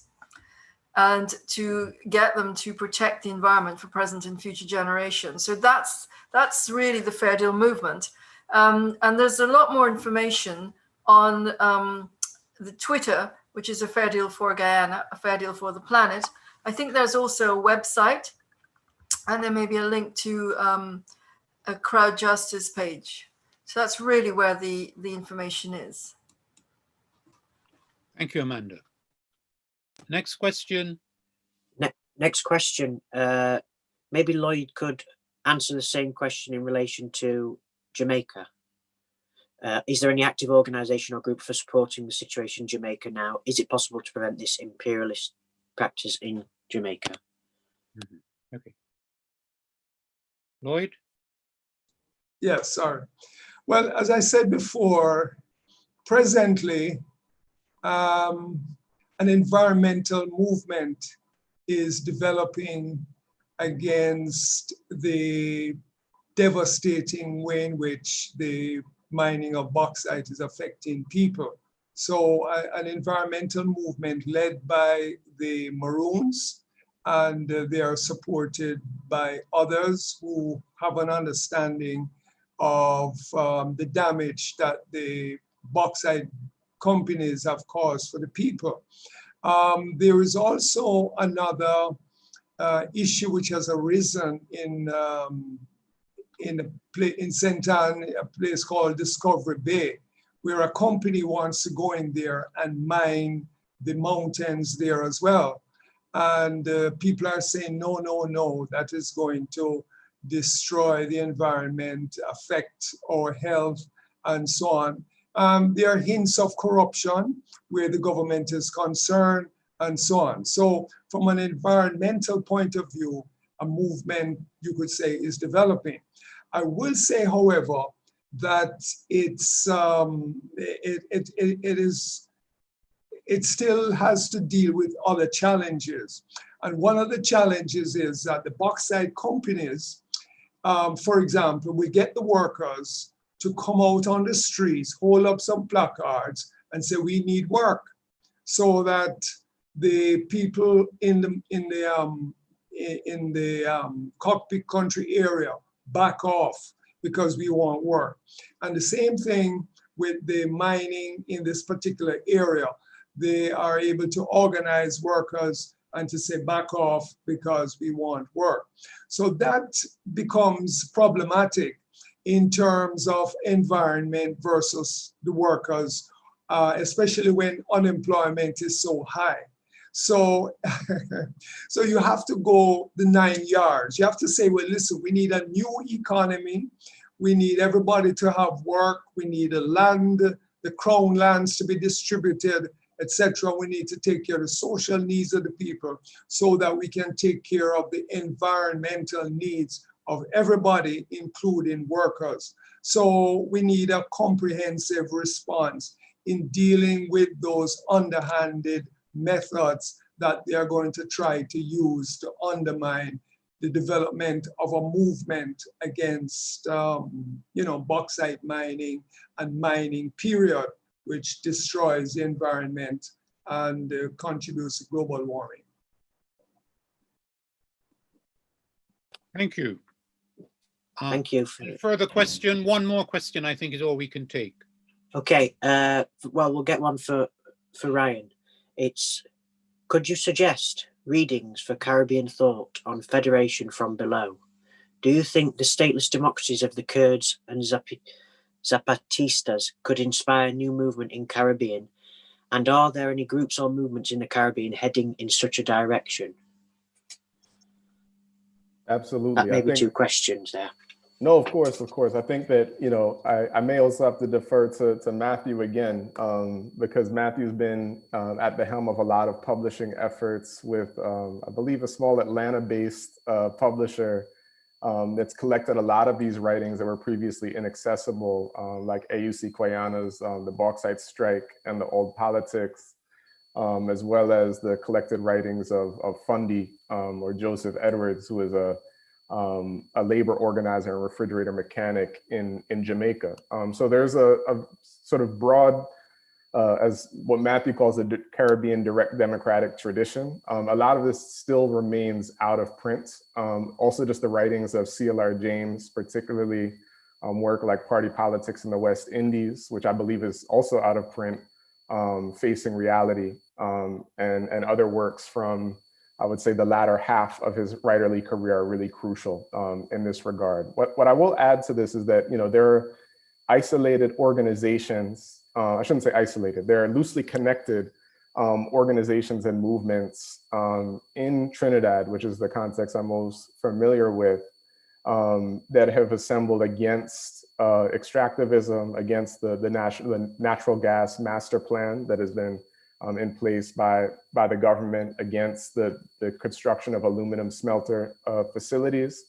And when I was in Trinidad in 2014 and 2015, for the longest period that I lived in Trinidad, I worked closely with a group, the Highway Reroute Movement, that had sort of a controversial reputation based on its ostensible sort of figurehead, Wayne Kubla Singh, and the hunger strikes that he engaged in.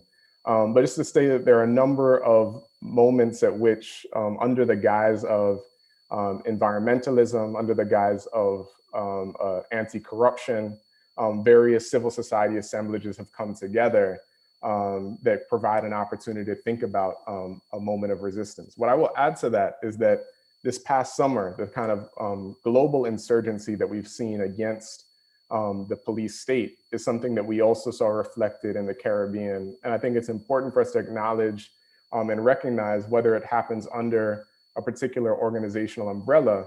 For instance, the uprisings in Morvant in Trinidad, the uprisings against, or the protests against the police killing of Susan Bogle in Jamaica are really important flashpoints for us to consider, to think about moments of insurgency in which the masses are rising up against the kind of chauvinism of elite state actors that we've been talking about. So I think it's actually quite important for us to think about the intersections of what seem to be parallel movements, the environmental movement, for lack of a better term, and this movement or sort of spontaneous insurgency against the police state. I think that requires sort of a lot of our attention and thought. Okay, thank you. It seems to me that we should now move on to the second part of our program, and in particular to hear from Matthew and from Comrade Andy Higginbottom. So let me introduce Matthew. No, I won't do that. Let me merely say that our next presenter is Matthew Quest, and that his topic is Historical Failure of Anti-Imperialism, Barbuda, Guyana, and Caribbean Liberation. And Matthew will tell us who he is, and he's been mentioned repeatedly in other presentations. So Matthew will tell us who he is and present. Matthew, please. Thank you, Cecil. Greetings to everyone. My name is Matthew Quest, and I've taught at various colleges, most recently at the University of Arkansas at Little Rock, where I teach history and Africana studies. And I'm a scholar of the legacies of C.L.R. James, and particularly his ideas on direct democracy, and how those ideas filtered down to the Caribbean New Left, particular Cecil and Lloyd's generation, and the many different groupings in the archive of the Caribbean radical tradition, their political thought that has been neglected, pointing in this direction. Today, when I say I'm going to speak about the historical failure of anti-imperialism, obviously I want to stir critical thinking, and I want to talk a little bit about the recent challenges in Barbuda in light of the post-colonial independence condition in the Caribbean, and then raise certain questions for our audience. Most people, I think, understand that around 2017, there was Hurricane Irma, and Hurricane Irma caused a lot of trouble in the Caribbean, particularly in Puerto Rico, but also in Barbuda. And Barbuda is a smaller, well, they're both small territories. Barbuda and Antigua are a federated country in the Eastern Caribbean. Antigua is, at this time, about 100,000 people. And Barbuda, before the hurricane, was about 2,000 people. And they're struggling to get back to 2,000 people in the islands of Barbuda.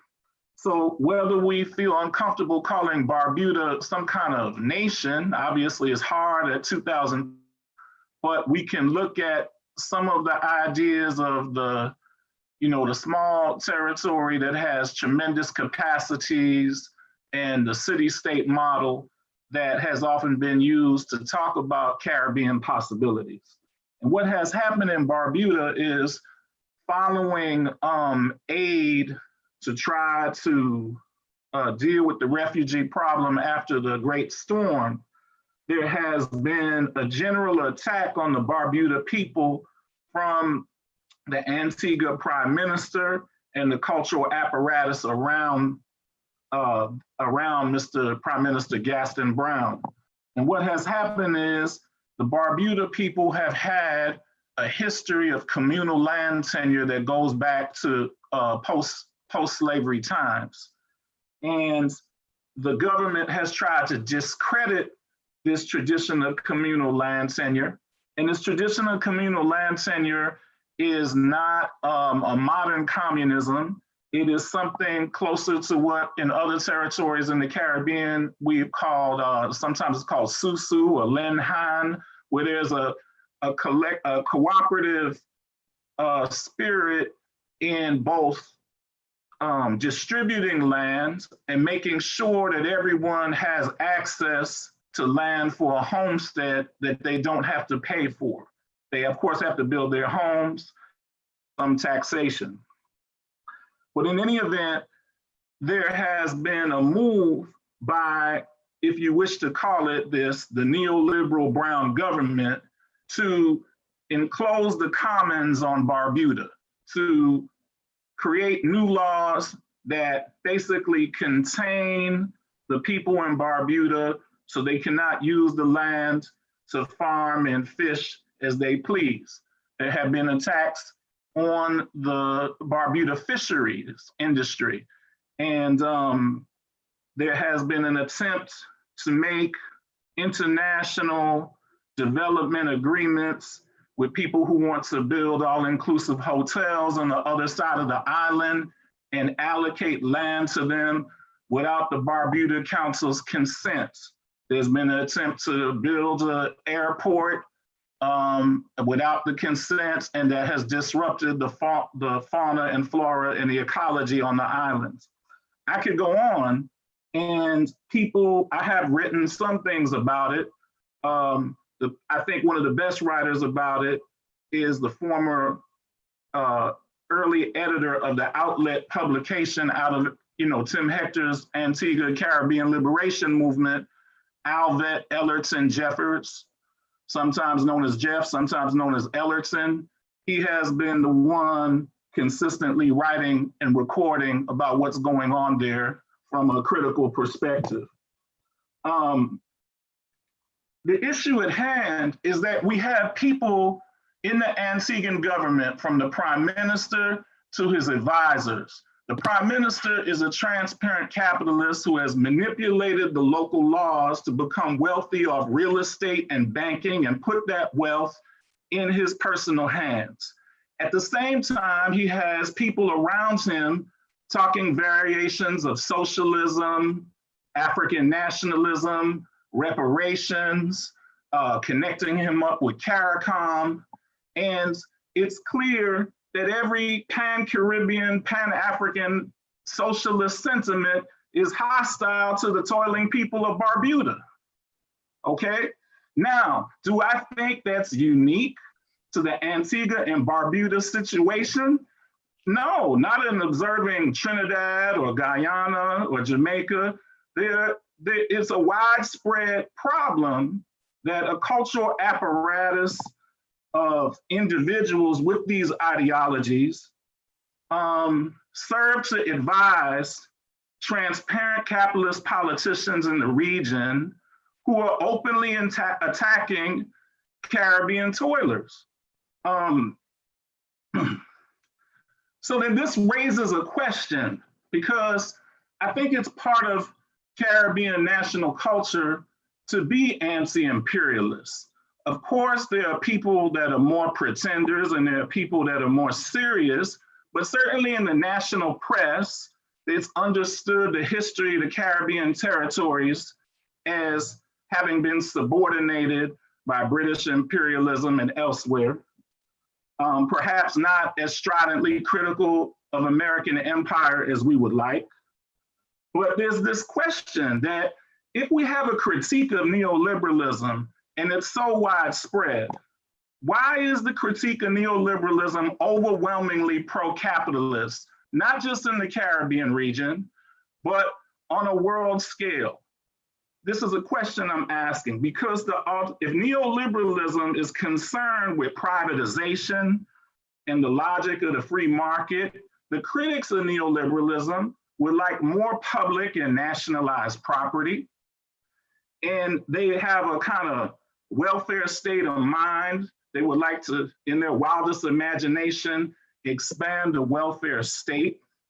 But very few of the critics of neoliberalism, or people who would rather have more public and nationalized property, are openly saying the ordinary people should occupy, invade, and control the means of production themselves.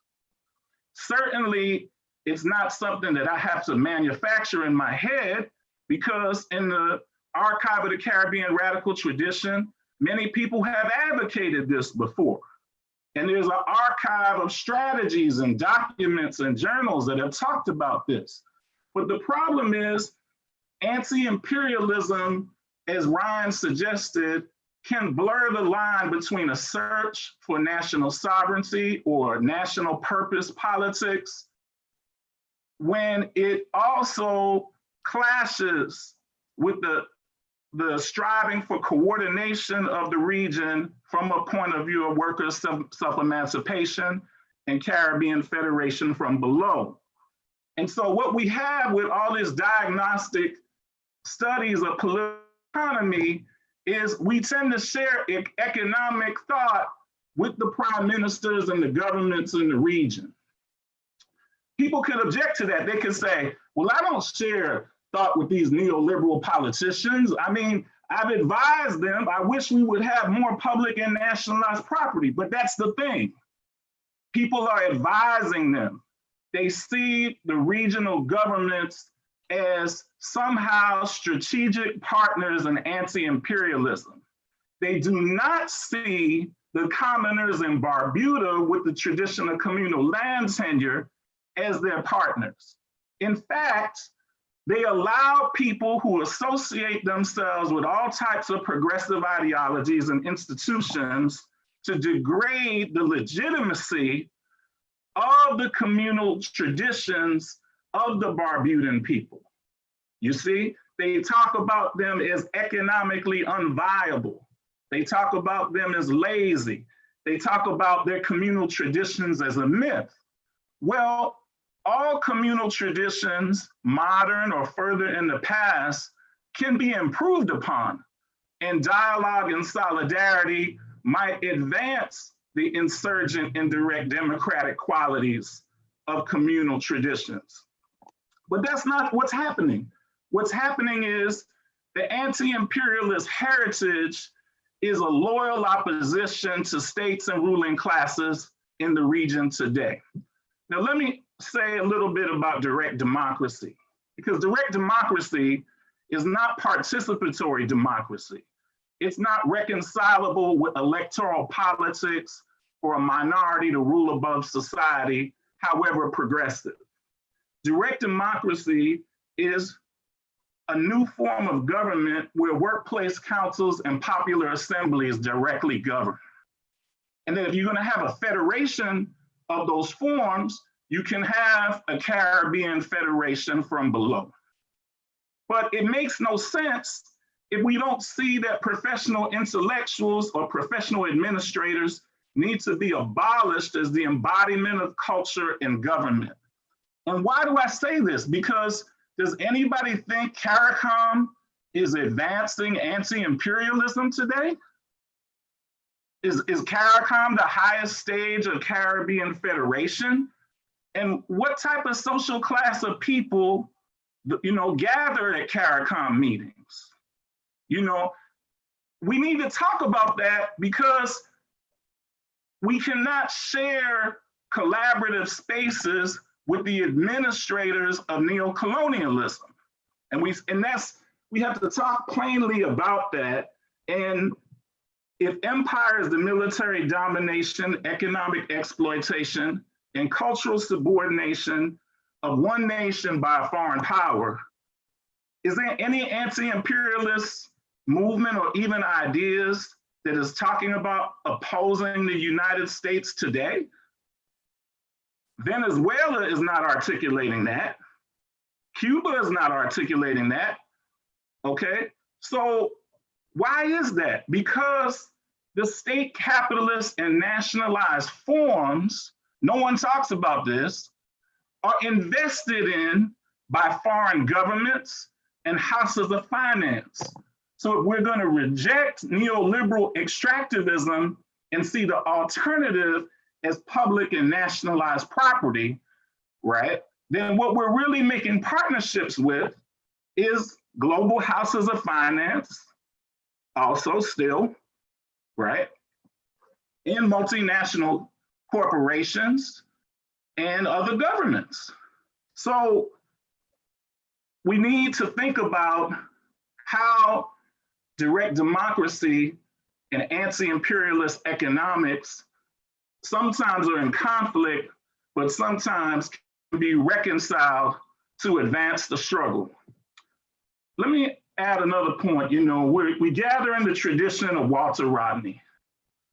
One of the great things to admire about Walter Rodney is that he was an insurgent activist against the post-independence Black political class. In 1968, that was so in Jamaica. When he lost his life in 1980 in Guyana, that was also so. At the same time, I don't think that's the legacy that most people identify in the region with Walter Rodney today. I think there is something about how you're underdeveloped Africa that taught people, many people have read it in college, that many prime ministers, many administrators of the Caribbean toilers' lives are sympathetic to what he said there. Is it that they don't know how to read? Is it that there are more than one interpretation of the book? Surely in Africa, Yoweri Museveni and Robert Mugabe thought it was a nice book, right? It didn't stop them from maintaining property relations. So we have to look at the fact that our Caribbean anti-imperialists are advising states and ruling classes above society, or people pretending to be that. We have an anti-imperialist perspective that in fact, it does want to be on certain terms, partners with global capital. And we have people that think in these terms, siding with capitalist politicians in the region who degrade the communal traditions of Caribbean toilers. Okay, so those conflicting tendencies are right before us, and I think we need to address them. You know, one of the connections between the Antigua situation, Antigua and Barbuda and Guyana, but perhaps in other territories in Trinidad and Jamaica as well, is every time young people look for the radical tradition in the country that points to direct democracy, the kind of perspective that used to question what people used to call doctor politics or one-manism, that tradition has evaporated or disappeared. The elders who know about it clearly are not teaching it, you see? And so that heritage has been lost. The reparations discourse, which appears to be some type of anti-imperialist discourse, is not disturbing Britain or the United States, but it likes to pretend, right? It creates a situation where, as Cecil said at the very beginning, the perception of national liberation is at one time the Caribbean people owned their own development. But the discourse of anti-imperialism and the discourse of what today people call racial capitalism, let's face it, has united Caribbean socialists and Caribbean capitalists in a united front that was not so in 1968. It was not so in 1970. It was not so in 1983. You see? So when we have reparations as a touchstone, we're saying the abolition of slavery in the region was roughly 1833. Some say 1834, maybe in another territory a couple of years later. No one is talking about 1968, 1970, or 1974 as a weapon against the Black political class in the region. And that means the critique of neo-colonialism is a fraud. It's something that can be placed in partnership with the Black capitalist politicians in the region. When we place ourselves with this class in the region, when we place solidarity there, people get lost. They say, well, we would like to express solidarity with the region, but who do we identify with in the region today? And someone like Gaston Brown gives a speech like he's actually a dignified human being, like he's not an exploiter of the Caribbean working people. And the socialists in that country, formerly associated with Tim Hector's movement, they're with Gaston Brown. And in Guyana, the people associated with WPA, they have linked themselves up, you know, in the OPNU coalition in recent years with the people associated with the older PNC government that actually killed Walter Rodney. So this disturbs not young people who are short of consciousness, it disturbs even young and middle-aged people who can read, who can pay attention.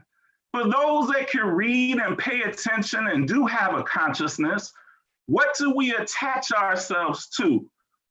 Where is the leap from what we learned from 1968, 1970, right, to today. I don't know why we're talking about 1833. Why aren't we talking about the turning point of 1970 today? You see, that the struggle against the Black political class that claimed to be progressive, that could mouth anti-imperialism, that could say neo-colonialism was a problem. Who will say that this class of people today are not partners in the anti-imperialist project? So I'll stop there and I ask you to consider some of the concerns I raised today. Thank you very much. Thank you very much, Matthew. We will now go straight on to our comrade Andy Higginbottom, and he's going to talk and introduce himself, but talk to the topic oil multinationals and climate and the climate change catastrophe. Andy. Hi, my name's Andy Higginbottom. I'm an associate professor at Kingston University in London, and I've just got I'm a member of the Colombia Solidarity Campaign and the Plataforma 12 de Octubre, and I'm active in solidarity with people in South Africa and Tamil Elam, and I am an anti-imperialist. And I would like to explain why it's important to maintain that political definition, certainly in the context of being in Britain. I'm just going to bring up my screen. Just please do bear with me. I had it and then I lost it, so I just got to go back to it now. So I'm going to share screen. Can you see my screen, everybody? Yes. The argument I'm going to put is that if we want to save the planet, we have to fight imperialism. We not only have to fight imperialism, we have to destroy it.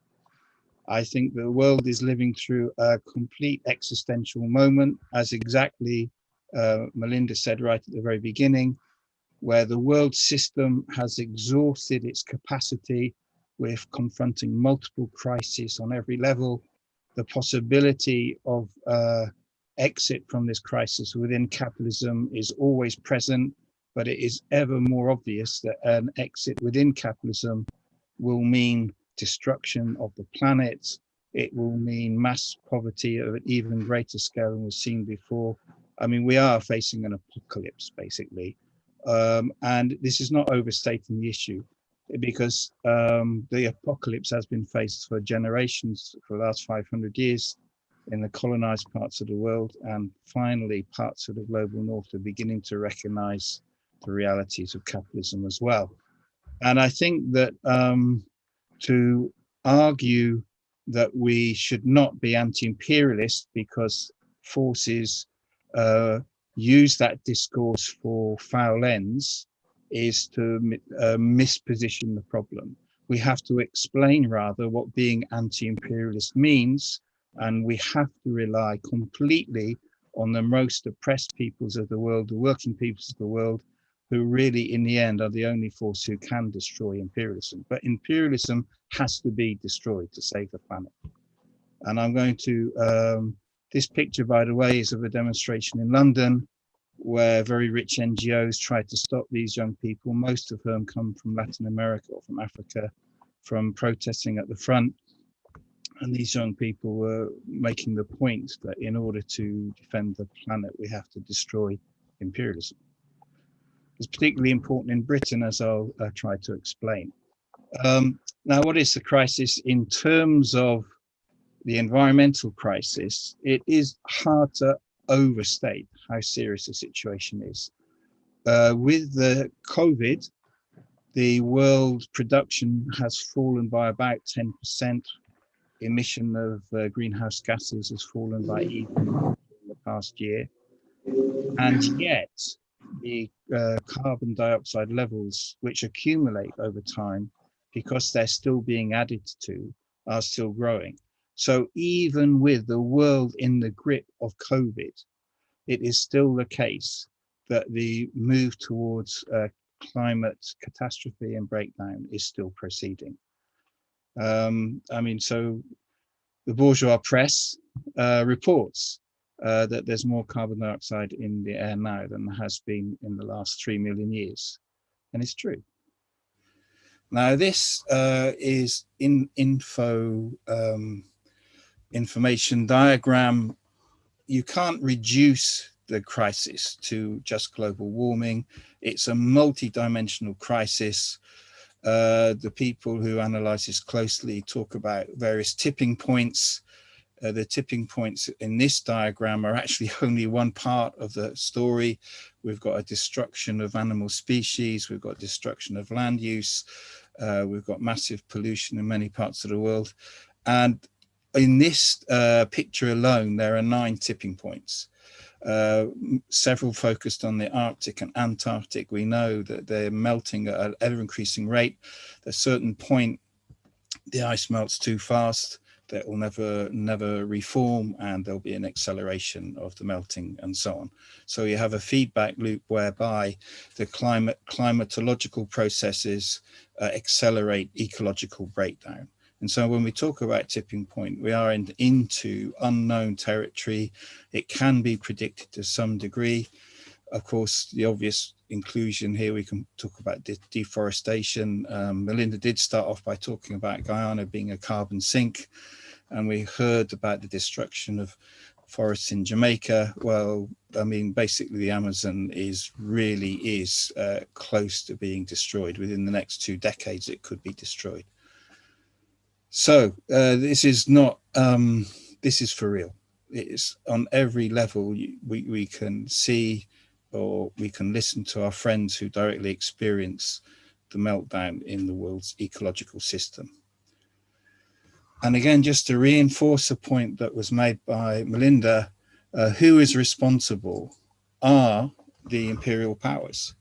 The biggest polluters in the world from the Industrial Revolution on are the fossil fuel corporations. This is the case here. We take Exxon. It is responsible for something like 3% of emissions of global greenhouse gases. Chevron used to be part of Standard Oil. It's kind of like not exactly a sister, but a cousin of Exxon today. And the USA, therefore, features towards the top, but you can look slightly down the list. And this is a point I make in relation to my own country, Britain. British multinational oil corporations, BP and Royal Dutch Shell, between them are responsible for more than 5% of all the greenhouse gas emissions in history. In fact, Britain says that it's responsible for just over 1% of global warming. But if you take the actions of its multinational corporations, mining as well as oil and other extractive industries into account, it's an order of magnitude higher. So British-based multinationals are responsible for about 7 or 8% of greenhouse gas emissions. So you have a particularly imperialist country in the case of Britain. Now, Exxon is known alongside Shell and BP as a long-term climate change denier. And this is against the evidence of its own scientists. So in the 1970s and 80s, Exxon scientists were actually doing quite advanced research for the time, and they even published papers to this effect about the projections that they had at that time of global warming. And in fact, their projections are proving more or less correct so far. And they projected in 1982 that climate change would increase global warming by 1.2 degrees. And here we are 38 years later. And in fact, the figure is very close to that. And so what you have is a known rush to the precipice. Exxon, while they were paying these scientists to do this research, have also been paying lobbyists and so on to deny the validity of such research. They are have been major climate change deniers. So this is just a fraction of their spending. This happens to be a press report about their spending in Europe. But of course, and they are not the only ones. Again, I mean, the whole industry has been doing this.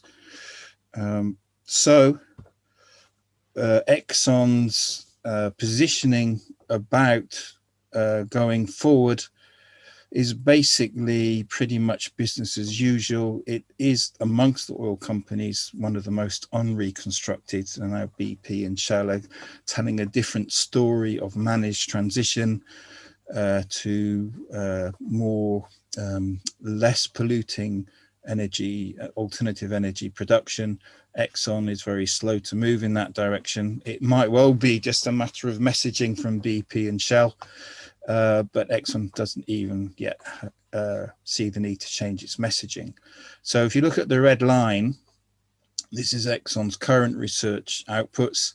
They're basically seeing that emissions, greenhouse gas emissions, will continue to increase, whereas in the grey line, which you can see there, is what would be required just to keep the Earth increasing its temperature by 1.7 degrees.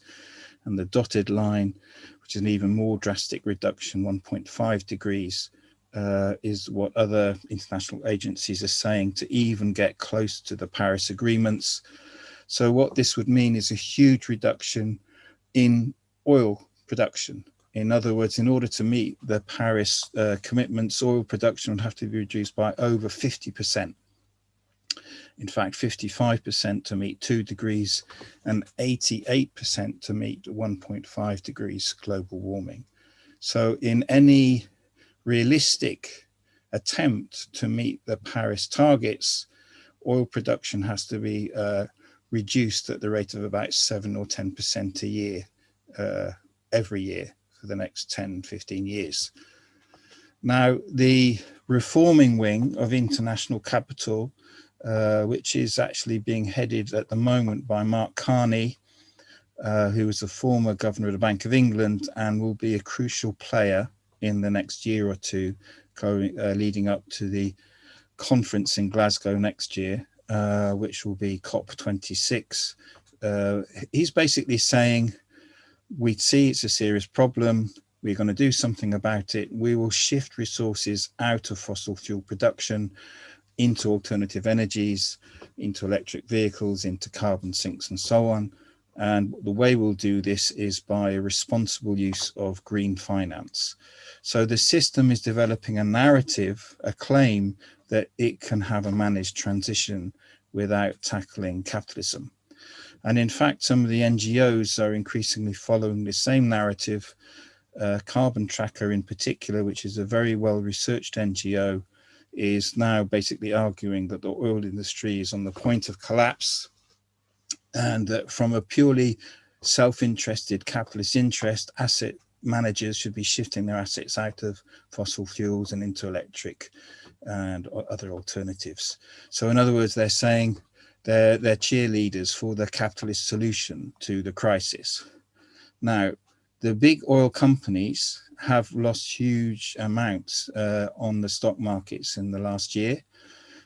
Only two of them, which are Chevron and Exxon, have actually lost money from their profits. The others are still making a profit. It's just that they're making less profit than was expected in the past. So their stock market valuations have reduced by fell by about 60% until a week or two ago. They've risen slightly, but they're still hugely down, about 45% down on their valuation before the COVID crisis hit. So what you have is a kind of like a multiplier effect in the stock markets, which is that the expected future profits have fallen, and so the share value capitalization falls even faster. Now, this is important when it comes to the production off the coast of Guyana. The crude is currently around 45 a barrel. Its price has recovered. You may know, of course, from the shale fields in the United States that a lot of that production has gone out of production because it's around $40, $45 its cost of production, according to the producers. And of course, they can lie and be deceptive without a doubt in their own interests. But if their accounts are to any degree at all accurate, they're claiming that the production off the coast of Guyana will be at about $25 to $35 a barrel. If that is so, and if oil stays at $45 a barrel, then production will continue to be highly profitable and will continue. So there isn't a market solution to stopping the Deepwater Stabroek production. We cannot rely on the stranded assets argument. They will not be left by the markets with capital retreating from them. Rather, the contrary, capital will continue to pour in to expand production offshore. So we have to ask the question of why has this been allowed? And I firmly agree with the conception of neocolonialism. There's a new book just out by David White, he writes the book called Ecocide, and the subtitle is Why We Must Destroy the Corporation Before It Kills Us. Now, the corporations have the political support of the host state. What he does is he outlines the sort of three main characteristics of the neocolonial model as he sees it. The first is the corporations get the support of the host state, which permits natural resources and local labor to be exploited. And this is usually connected with bribes. So this is sort of like the basic condition. When we talk about neocolonialism, it's an agreement, a deal between two willing parties. One is on the imperialist side, the corporation. On the other is on the domestic side, if you like, on the host side, which is the local elite. It takes two to tango, two to make the deal. There's a kind of junior partner and a senior partner in the deal, but it is a deal made voluntarily for class reasons on both sides. Now, the second characteristic that White draws attention to is, of course, this means that any advantages from fossil fuel or other type of extractive industry go in great disproportion actually to the local elites or the local population. And this means that conflicts will emerge between the host state and local people. And thirdly, what he points out is that most of the corporations will be backed by their home states. In the case of the US, obviously enough, Rex Tillerson became a leader in Trump's administration, but the sort of structural connections between big oil and US imperialism are well known, as they are in relation to British imperialism and big oil in Britain. Only need to look at the very structure of the Middle East, connection between Saudi Arabia, Aramco, and the United States, the Gulf states and Britain, to see the wealth of connections between imperial power and neo-colonial authoritarian regimes. It's particularly strong in relation to oil, largely because the profits from oil are so big. There's a lot of largesse to go around. A lot of people can be bought. Now, again, just to repeat really what Melinda was saying quite quickly, this is just a review of the contract in the Stabroek field. What it means is, and I am just repeating just to underline the point really, that the deal will leave Guyana in debt. It will at most generate 3 billion in revenue to the state. That's probably the complete upper limit of the claim by next 4 years. But in that same period, if the projections stay accurate to what they currently are, in the same period, there will be a big hole worth 20 billion, where the oil companies will claim that they've spent money in developing the field and which they must recover from the sale of oil. So in other words, even though the state is at one level apparently getting 60% of the revenue, in reality, it's getting 14% of the revenue and even less, because the further stupidness from a national sovereignty point of view of this deal is that the government has agreed to pay the corporations income tax as well. So it's an even worse deal. And from even a point of view, which is limited, of national sovereignty, it's a really stupid, one-sided deal.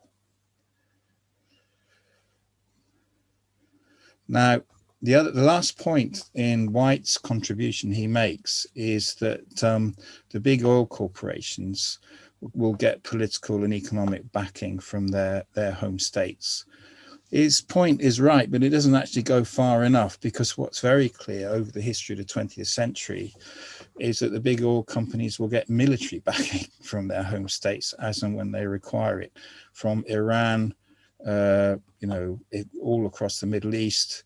The death squads in Oman, the murderous regimes of the Gulf are all protected by a deep connection between their control of the Gulf region and the power of the United States and Britain to control the world's oil supply. This is a very fundamental and structural underpinning of the whole world political economy. Now, Britain recognizes this, and so in a recent review of defense, when they say defense, they mean war expenditure and strategy for Britain, climate change became a major sort of factor in the planning. So you can't maybe see the subtitle, it says exploring the implications of climate change for UK defence and security. Now, you might remember the Exxon projections. They were in the range of about 3 degrees or more for 2080, towards the end of the century. These are actually the projections which the British military are actually using, rather than the fine words of the Paris Agreement. When they actually sit down and do their planning, they dispense with the deception of the fine words and get on with what's going to happen when the planet warms by 3.5 degrees. I mean, what scenarios can we predict will occur when this happens? And in their scenario planning, the time horizons vary, but the shortest one is within the next 10 years. They predict, this is the British military's advisors, their think tanks, if you like, they're predicting that there will be huge clashes within 10 years based on resource shortages over food, energy, water supplies. They see the demand for all of these increasing, but the supply not being able to keep up with demand. And that's why, by the way, the military aspect will become more and more important once again. And that's why Boris Johnson has spent, or promises to spend, 16.5 billion over the next 4 years, an increase in expenditure which was welcomed by the equally imperialist Labour Party, who said that it welcomed the extra money. Compare this to the much more publicized increase in spending on so-called green industrial revolution, which would be less than a tenth. 3 billion over 10 years, that's about 300 million a year, a tenth less than the increase in spending on the military. So I am in favor of anti-imperialist for global justice. I think it's needed to stop the ecocide, the killing of the world's ecology. We have to fight imperialism to save the planet. Now we do come to what does it mean to be anti-imperialist? And of course, this can be open to different interpretations. My basic problem in a country like Britain is that the left in particular, but more broadly, aren't anti-imperialist enough. I mean, they don't take it as a serious challenge, what it means to oppose our own ruling class and its imperialism. But what I think it means in particular is extending support to environmentalists, to communities, to grassroots campaigns that are fighting against the Exxon project and all similar projects, in fact. And I think that the agency does have to come from below, plus international solidarity through mobilizations to quite consciously try to break corporate power. And I think that we have a massive challenge to contest global imperialist power on the issue of climate change. It's a massive challenge in terms of narrative. We have to destroy the claim that finance capital will save the planet. And this will all come to a head when Joe Biden comes to Glasgow, which I expect he will do, and shake hands with Boris Johnson in November next year. They will reclaim global leadership for imperialism. And we have to find ways of building up from the grassroots opposition to concrete, real projects which are really destroying the environment, to build that up to a broader narrative to contest the leadership of the imperial powers. I'll leave it there. Thank you, Andy. We do have a little while for a few questions. So can our brother advance at least one question to start with? Okay, thank you. We've got a lot of questions, so we can't get through them all, but I've put the email of the group on the chat. So if you email us, we'll try to get all the questions answered. So one question that's come through, maybe I can put that to Matthew. Where are we going wrong? Is the problem solely one of leadership, or are we complicit? Should the blame be squarely on us, as in agency in our oppression? Well, in the United States, where anti-imperialism is going wrong, whether it's in Africa solidarity or Palestine solidarity, and Caribbean solidarity in the United States, as far as I can tell, is in total disarray compared to a couple of decades ago. But where we're going wrong is we let people talk to us in the name of anti-imperialism and human rights who are clearly funded by the Rockefellers and the Ford Foundations, okay? And they also are openly, directly or one step removed from lobbying the State Department, okay? Or foreign embassies. And so if we think embassies and the State Department, whatever faction we would like, is part of the anti-imperialist movement, then we're not going to be mobilizing insurgent grassroots solidarity, because the power to undermine anti-imperialism is somehow to get the empire to implement the proper policies above society. And so we have people who are various shades of Pan-Africanists and nationalists in the United States and socialists who are clearly lobbyists in Washington or wish to advise the State Department in some way. And so when you have forums like that for anti-imperialism and those people predominate, that's where our anti-imperialist education is going wrong. And that's a widespread thing in Atlanta, in DC, in New York, and I've lived elsewhere. So those type of folks need to be challenged, but you can only challenge it from an idea that working people can take their own sanctions or their own direct action against the empire and offer solidarity. And historically they have in the United States and elsewhere, particularly maritime workers, dock workers, people who are transportation workers, people who are in a place to take initiative to undermine the economy, the global economy in defense of people abroad in some way. Thank you. Any other panel member wanting to address that question? Let's assume no. Can I get one question for Andy, if not? Yeah. Okay, I'll just have to sift through. Grenada has been eyeing offshore oil and gas development for many years without any success so far. Any thoughts on how to prevent such an industry taking place in the first place? Well, to be honest, I really don't know about the situation in Grenada right now. I mean, I did see Maurice Bishop speak when he came to Westminster Town Hall back in, before he was killed.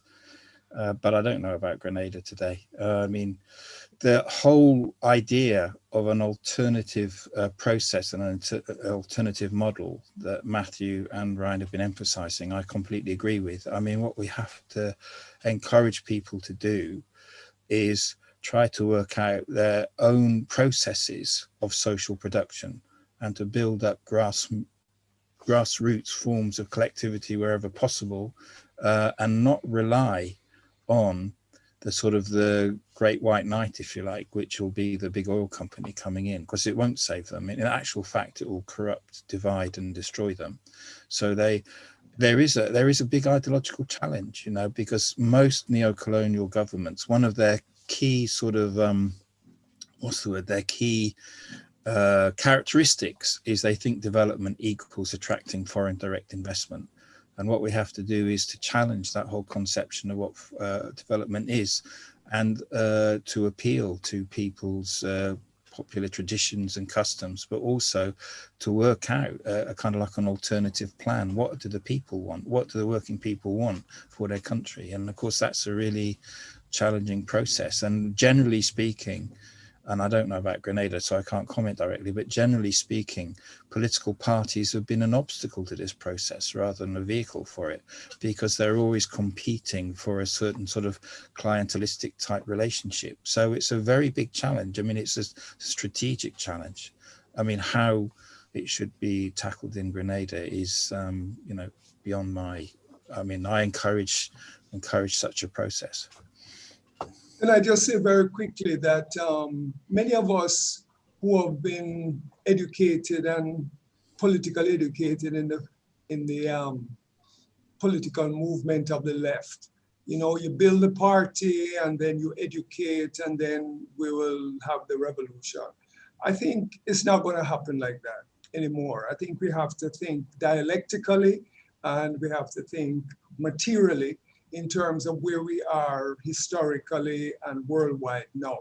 What I see happening is that it is going to be particular issues that are going to mobilize the people. And once those particular issues are what mobilize the people, then we can say, hey, look, we just have to change the whole world in order to solve the problems that you're fighting for. COVID-19, for example, has resulted in the ruling class in the whole world locking down the place and putting people in poverty, etc. So it gives us the opportunity to say, listen, we have to change the whole thing completely. And it validates the argument against capitalism and imperialism, etc. In other words, it's not just some ultra-leftist position that you're taking.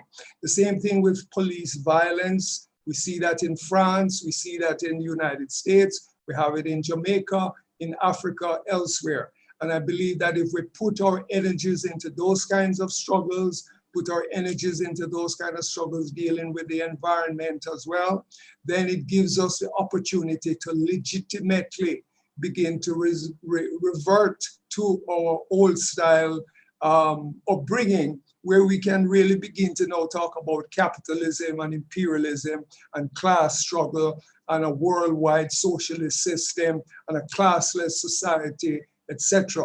So I think we must not lose sight of these struggles that we see breaking out around the world. And we must put all our energies into them, support them, and see where we go from there. Any other panelists wishing to comment? And my understanding of it is that we're running out of time. Amanda, have you got any guidance on that? It really depends. I think without testing the patience of the audience, if there's any comments amongst you or any last questions, I think we could go for another 10 minutes, maybe end at 9:40. Okay. Unfortunately, Melinda has had to drop out, but if there are any questions for her, please do email them to us.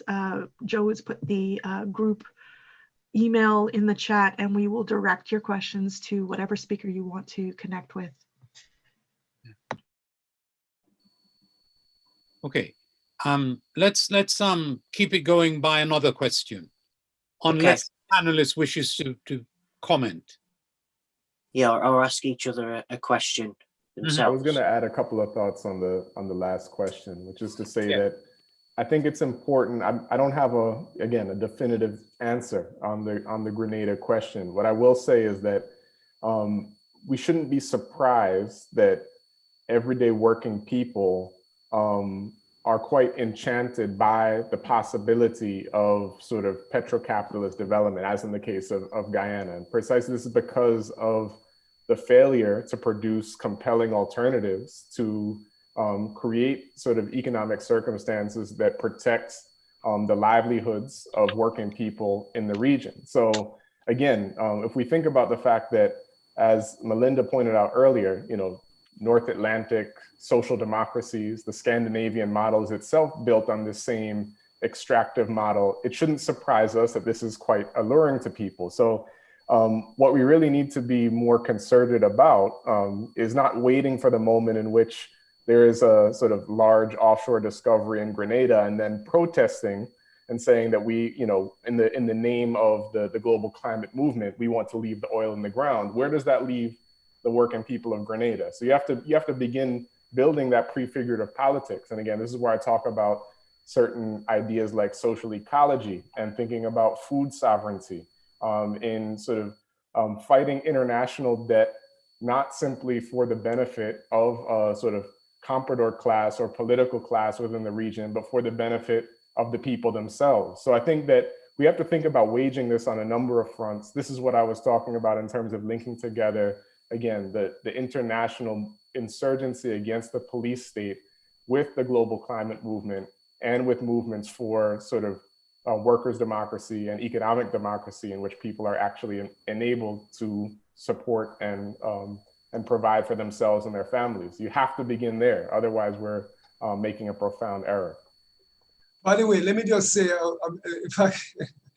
one other thing, with the election of Joe Biden, I think some new dynamics, political dynamics have developed in the United States as well. And, because Trump everybody has been dumping on Trump.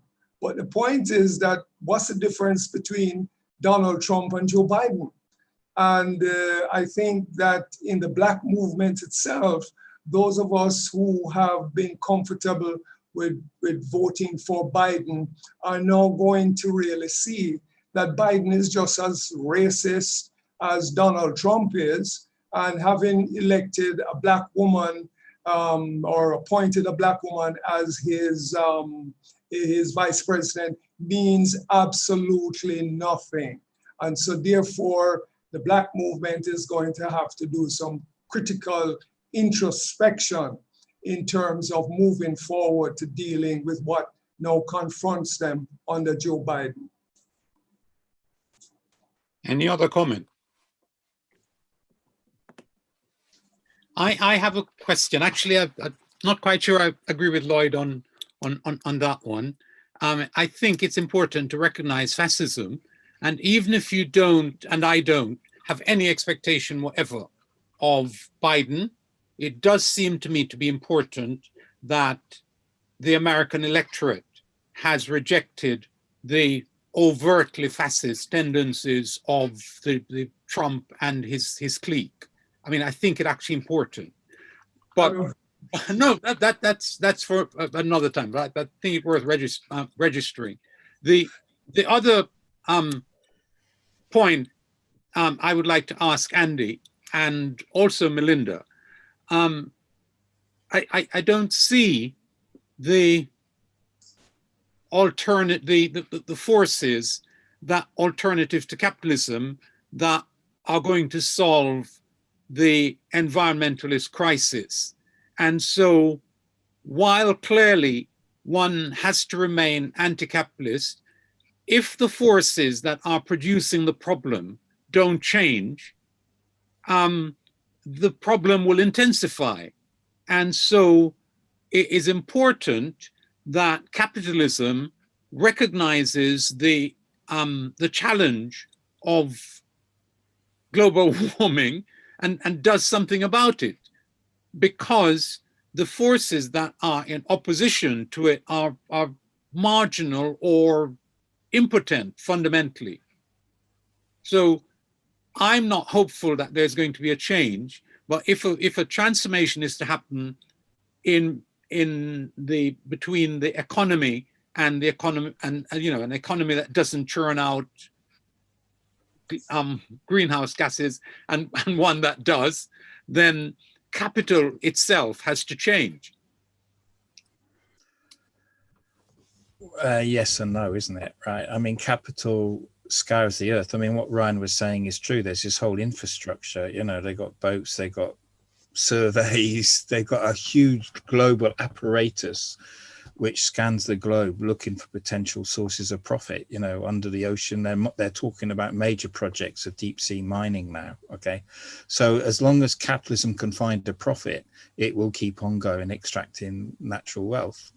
And it is important to read Marx on this, because he's talking about surplus profits. These are not just ordinary profits, these are massive profits. No. So the rent from wealth extraction bolsters whoever's got a monopoly over that type of extraction. That's the secret of the big oil corporations, and indeed in many ways imperial power.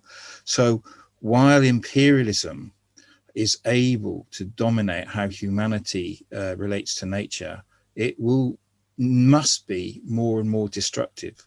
And to be honest, Paris Agreement was already like slightly social democratic dirty deal. And it is actually the very, what's the word? It's a minimum for the global capitalist system, which they won't meet. I mean, they'll come up with some partial solution, which means the planet will probably warm by 2 or 3 degrees by the middle of the century. And it will be catastrophic for hundreds of millions of people, billions of people. I mean, that's the thing. I mean, within capitalism, its solution will mean more and more environmental and human destruction. So maybe things do have to get a lot worse before they can get better. I mean, sorry, but I mean, international social fascism might rule before there's enough of a counter movement, because there are counter movements, but you're fairly brutally honest about this. I mean, they're quite localized, small. I mean, I do know Colombia quite well. For 60 years, they've been fighting this type of extractivism, right? And every year, the state kills 500 activists, right? That's the human toll of communities trying to resist global capitalism. And it's like an unknown thing. So the catastrophic consequences will continue. And how long and where and when there'll be a sufficient sort of critical mass for another revolutionary response, it will come. We don't know where, we don't know when, but it will come. Can I just make one quick point? And that is, a lot of times in the name of political method and the observation of the relative consciousness of human beings, we say that we have to rely on some aspect of the capitalist state to fix things, because human consciousness doesn't seem to grasp what's needed. And so what happens is that we say there's no potential for insurgency, as many people did before last March. Then we've had 5 straight months of insurgency in multiple cities in the United States, for example, simultaneously, not one at a time. And then the same people who were saying that before come back to, now we have to make the proper policies with the elites, blah, blah, blah, blah, blah.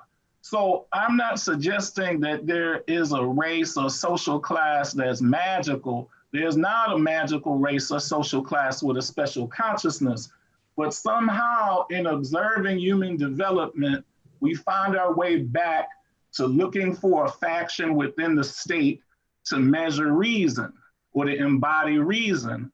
And what I would just add in relation to what Lloyd was suggesting in relation to the recent election is that what Biden and the Obama-based Democratic Party represent is the weaponizing of thin conceptions of Black social identity and thin conceptions of women's social identity against ordinary people.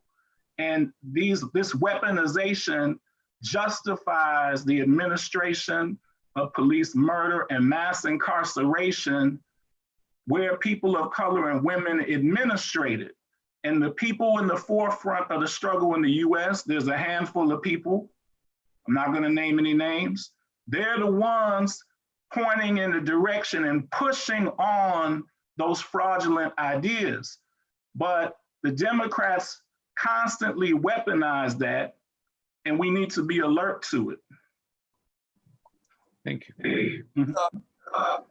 Just a Yes, Lloyd. just a quick point. Just a quick point on the American situation. Because as Matthew was saying, for the past 4 or 5 months, we've been witnessing protest after protest after protest. You know, people are going out there and hammering away at police violence. And that is something that really affects the Black population in the United States, as it does affect us here in Jamaica. But we haven't really borrowed from what we see going on in the United States. But I believe from where we sit and what we see, you are more, you have all the ingredients now to step up the struggle, to step up the rhetoric, to step up the organization, to speak in bold terms and revolutionary terms, etc. Because even though Trump got a significant amount of votes as well, the fact is that the momentum is on those who voted against him. And people should realize that, hey, we can't stop and we can't just depend on Biden to solve our problems for us, because he has already shown his political hand. Is he going to deal with Israel the way he should? You know, all these issues that Venezuela and so on, he's already called Maduro a thug. And is he going to deal with Cuba the way he should, etc.? There's US telling Jamaica what you can do and what you can't do where data protection is concerned, etc. So I think it's very opportune moment at this time to step up the struggle, to step up the rhetoric and organizing, and we all need to work together. A small point. Clearly, nobody with any even class analysis begins to expect anything from Biden or begins to believe that American power is going to be transformed by the fact that Biden, rather than whatever, is in power. But you can't possibly talk about the struggles in the streets of the United States that have just happened and all of the work that went into voting out Trump without recognizing that it matters. And if you say that it matters and that those struggles must be intensified, it has to be the case that something important happened when Trump was voted out. I have a feeling, Brother Chair, that maybe we have a final remarks. And my final remark is, I'm with you. I would really like to thank Amanda and Joe, who actually did the work to make our platform possible and our voices heard. So I really strongly like to thank both of them, and to all my fellow panelists as well. Thank you. Yeah.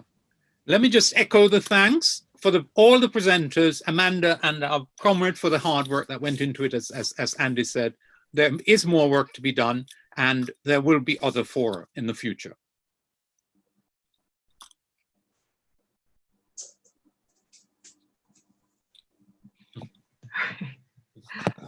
Amanda.